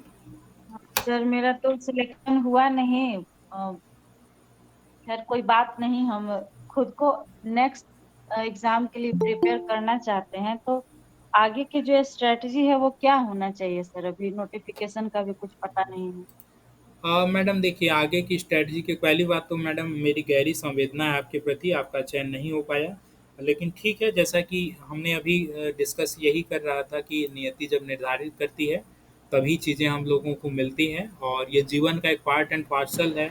ये एक अभिनय का रोल है, अभिनय से ज़्यादा कुछ नहीं है। ये जीवन एक नाटक है, और एक अभिनय का रोल मिला हुआ है, बस उसको वो लोग निभाएंगे, और इसके बाद जब पर्दा गिर जाएगा, ये सारे पद प्रतिष्ठा ये सब धूमिल हो जाएंगे, है ना। पर्दा कब गिरेगा ये नहीं मालूम है, बस इसीलिए लगता है कि बहुत चीज़ें हैं, बहुत चमकदार चीज़ है, क्योंकि यही नहीं मालूम है कि पर्दा कब गिरेगा। अगर आज ये तय हो जाए कि आने वाले 10 साल बाद हम 8 तारीख या 25 जुलाई को हमारा डेथ होगा, 25 जुलाई 2030 को, या फिर 25 जुलाई 2045 को हमारी मृत्यु हो जाएगी, अगर आज ही तय हो जाए ना, मेरा यकीन मानिए यह पद उनके लिए एकदम बहुत कमतर हो जाएगा। अरे क्या है यार, अब तो 25 जुलाई 2045 को तो हम मर ही जाएंगे। 25 जुलाई भले ही वो दिन बहुत दूर है, लेकिन अरे 25 जुलाई 2045 को तो जाने वाले हैं, तो वो आज ही उनके लिए यह पद जो है ना कोई मतलब गौण हो जाएगा। तो चूंकि हमें यह मालूम नहीं है ना कि जीवन रूपी जो नाटक हम लोग कर रहे हैं, ये पर्दा कब गिरने वाला है, तो बस इसीलिए हम लोगों को कोई भी चीज़ बहुत ज़्यादा लुभावना लगता है, ओके। लेकिन वास्तविकता ये है कि यहाँ पर कोई अस्थाई नहीं है, ये पद है, प्रतिष्ठा है, ये जॉब है, सब कुछ अस्थाई है। और मैंने पहले भी आप लोग को बताया था कि यहाँ पे बहुत बड़े बड़े कलंदर संघर्ष करके ही गए हैं, और निराला हुए हैं, या फिर बहुत बड़े बड़े लोग हुए, आज उनको पढ़ पढ़ के लोग शिक्षाविद बने फिरते हैं, लेकिन वो लोग की जीवन को देखा जाए तो मतलब कितना ही संघर्ष रहा। तो ठीक है, हम लोग ऐसे कौन से कलंदर हैं, मान के चलते हैं कि हम लोगों को भी यह संघर्ष वाला ही रोल अभी ईश्वर ने दिया है। हो सकता है आगे कुछ अच्छा रोल दिया होगा तो मिलेगा, नहीं मिलेगा तो भी सही, ओके। हालांकि मेरा इंटरव्यू अच्छा गया था, हमको लगा था कि हम अपने आंसर से बोर्ड को संतुष्ट कर मैडम पाएंगे, और देखिए, आप निकलते निकलते ऑल द बेस्ट भी उन्होंने कहा था। यस यस लेकिन डेफिनेटली, आप लेकिन जितने लोग सर फर्स्ट डे जो मेरा मॉक इंटरव्यू था, उस दिन आप बोले थे, हम प्रश्न किए थे आपसे कि सर मेरा 41 बन रहा है नेट बेसिस पे, तो आपने कहा था कि बहुत मुश्किल होगा मैम, लेकिन निराश होने की जरूरत नहीं है। तो उस आधार पर हम खुद को रेडी रखे थे, उम्मीद सच में नहीं था कि हो ही जाएगा, लेकिन फिर भी होता है ना, एग्जाम दिए हैं तो रिजल्ट का इंतजार बिल्कुल रहता है। बिल्कुल बिल्कुल स्वाभाविक है मैडम, लेकिन कोई बात नहीं, ठीक है, ये एक लेसन ऑफ द लर्निंग था, एपीआई कम थी जिसकी वजह से चयन नहीं हो पाया। आगामी आने वाले समय में, अभी आपने पूछा कि हम भविष्य के लिए क्या स्ट्रेटजी बनाएं, तो अभी तक Yes, जो वर्तमान का परिघटना है, वर्तमान के परिदृश्य में यही प्रतीत हो रहा है कि आने वाली नियुक्ति एग्जाम बेसिस होने वाली है। तो एग्जाम के लिए आप तैयार रखें अपने आप को। जो नेट के सिलेबस है, उसी नेट के सिलेबस के अकॉर्डिंग पॉलिटिकल साइंस को पढ़ें। ओके, अगर ठीक है कुछ और चेंजेस होता है तब जी। फिर उसको देखा जाएगा, लेकिन फिलहाल में हो सकता है कि यही नियमावली रह जाए, हो सकता है जो वर्तमान में चल रही है, हो सकता है कि वो चेंज हो जाए। तो क्या होगा आने वाले समय में पता चलेगा, भविष्य के गर्त में, तो हम लोग उसका इंतजार करें। ओके, हाँ, फिलहाल के लिए आप पॉलिटिकल साइंस वगैरह पढ़ते रहें। ठीक है, धन्यवाद। Okay, thank you madam. Satish Kumar sir please. जी yes sir, good evening sir. हाँ हम कॉमर्स से हैं sir. Research and guidance class के लिए सर हम कल मैसेज कर दिए हाँ, थे सर। ठीक है, तो मैंने देख हम लिया है लोगों का सर। सर कब से सर ये research and guidance class start होगा सर? सर कल से उम्मीद करते हैं, कल से नहीं तो परसों से सर हम शुरू करते हैं। ठीक है, कॉमर्स का ही शुरू करेंगे। Okay, definitely. सर ये सर कॉमर्स का लगभग कब तक इंटरव्यू की शुरुआत होने की संभावना है सर? सर कम से कम आपके पास अभी 20 से 22 दिन बचा हुआ है। ओके, कम से कम 20-22 दिन। Okay okay okay, thank you sir. Anjana Rani ma'am please ask your question. चलिए, ये Shishir Kumar sir. Sir history का रिजल्ट कब तक आएगा? अंजना रानी मैम बोलिए। हाँ जी सर, मैंने जूलॉजी सब्जेक्ट से अप्लाई किया है हाँ, और मैं उसके मॉक इंटरव्यू में ज्वाइन करना चाहती हूँ, तो वो कब से शुरू होने वाला है, इसके बारे में कुछ बताएंगे? मैडम ये हम लोग 6 या 7 जुलाई के बाद शुरू करेंगे। ठीक है, okay sir. Okay, thank you. Thank you. Yes Shishir Kumar sir, history के बारे में सर कुछ भी कहना मुश्किल है, क्योंकि ये सब जुडिस मैटर है, मैटर कोर्ट में लटका हुआ है, और इस पे सर इंतजार के अलावा और दूसरा कोई रास्ता नहीं है सर। हम लोग चाह के भी उस पर कुछ नहीं कर सकते हैं, क्योंकि सर वो मामला कोर्ट में अटका हुआ है। ठीक है, हाँ, एक संभावना है कि देखिए अब जल्दी होना चाहिए, क्योंकि जब सब विषय हो ही जाएगा तो अब वही 1-2 विषय बचेगा, तो उस पर उनका ज़्यादा फोकस होगा। तो पूरा आला कमान, शिक्षा विभाग एंड ऑल जितना भी है वो सब मिलजुल करके जल्दी ही इसको निस्तारण करने का प्रयास करेंगे, और उम्मीद करते हैं कि ये भी जल्दी ही अगस्त वगैरह तक, जुलाई से अगस्त तक हमें पूरी उम्मीद है कि तब तक आ जाना चाहिए। अधिकतम अगस्त मेरा टारगेट है सर, अधिकतम अगस्त। सर आपसे सर्वत्र प्रार्थना है कि थोड़ा संस्कृत की तरफ भी ध्यान दीजिए सर, आपका दृष्टिपात हो जाएगा तो कल्याण हो संजय सर, जाएगी। मैं कल जुड़ना चाह रहा था, लेकिन अचानक से पॉलिटिकल साइंस का रिजल्ट आ गया, इसलिए मैं नहीं जुड़ पाया, और आप लोगों की लिंक ऑपरेशनल भी नहीं थी, इस वजह से मैं नहीं जुड़ पाया। मैं आपको बोल रहा हूँ कि आप लोग कल जो 8 बजे की टाइमिंग है उसको ऑपरेशनल करिए, मैं कल जुड़ता हूँ। ओके, हाँ कल जुड़िए सर। ठीक है। यस, अदर डॉक्टर एसआर क्या नाम है, SR Mahato. Yes, doctor SR Mahato sir. Any question? Yes, ask your question. आवाज सुनाई दे रही सर? सॉरी, आपकी आवाज बहुत सुनाई दे रही सर? हेलो अमन सर। हेलो, यस मैम बोलिए। नमस्ते सर। नमस्ते सर मैं जूलॉजी के लिए सर मैं अप्लाई की हूँ, मेरा रांची यूनिवर्सिटी से पीएचडी हुआ है। सर मॉक इंटरव्यू के लिए सर मैं आपसे कैसे जुड़ सकती हूँ? Madam higher education world group में जुड़ी हुई है ना? जी सर। ठीक है, वहाँ पे रजिस्ट्रेशन का लिंक आएगा ना, तो उसके माध्यम से रजिस्ट्रेशन कर लीजिएगा। ठीक है, और रजिस्ट्रेशन करने सर के बाद हाँ सर, पहले रजिस्ट्रेशन करना होगा sir? Yes ma'am. Okay sir. Okay, thank you. Om Prakash Kumar sir. हाँ सर, नमस्कार। हाँ बोलिए। नमस्कार सर।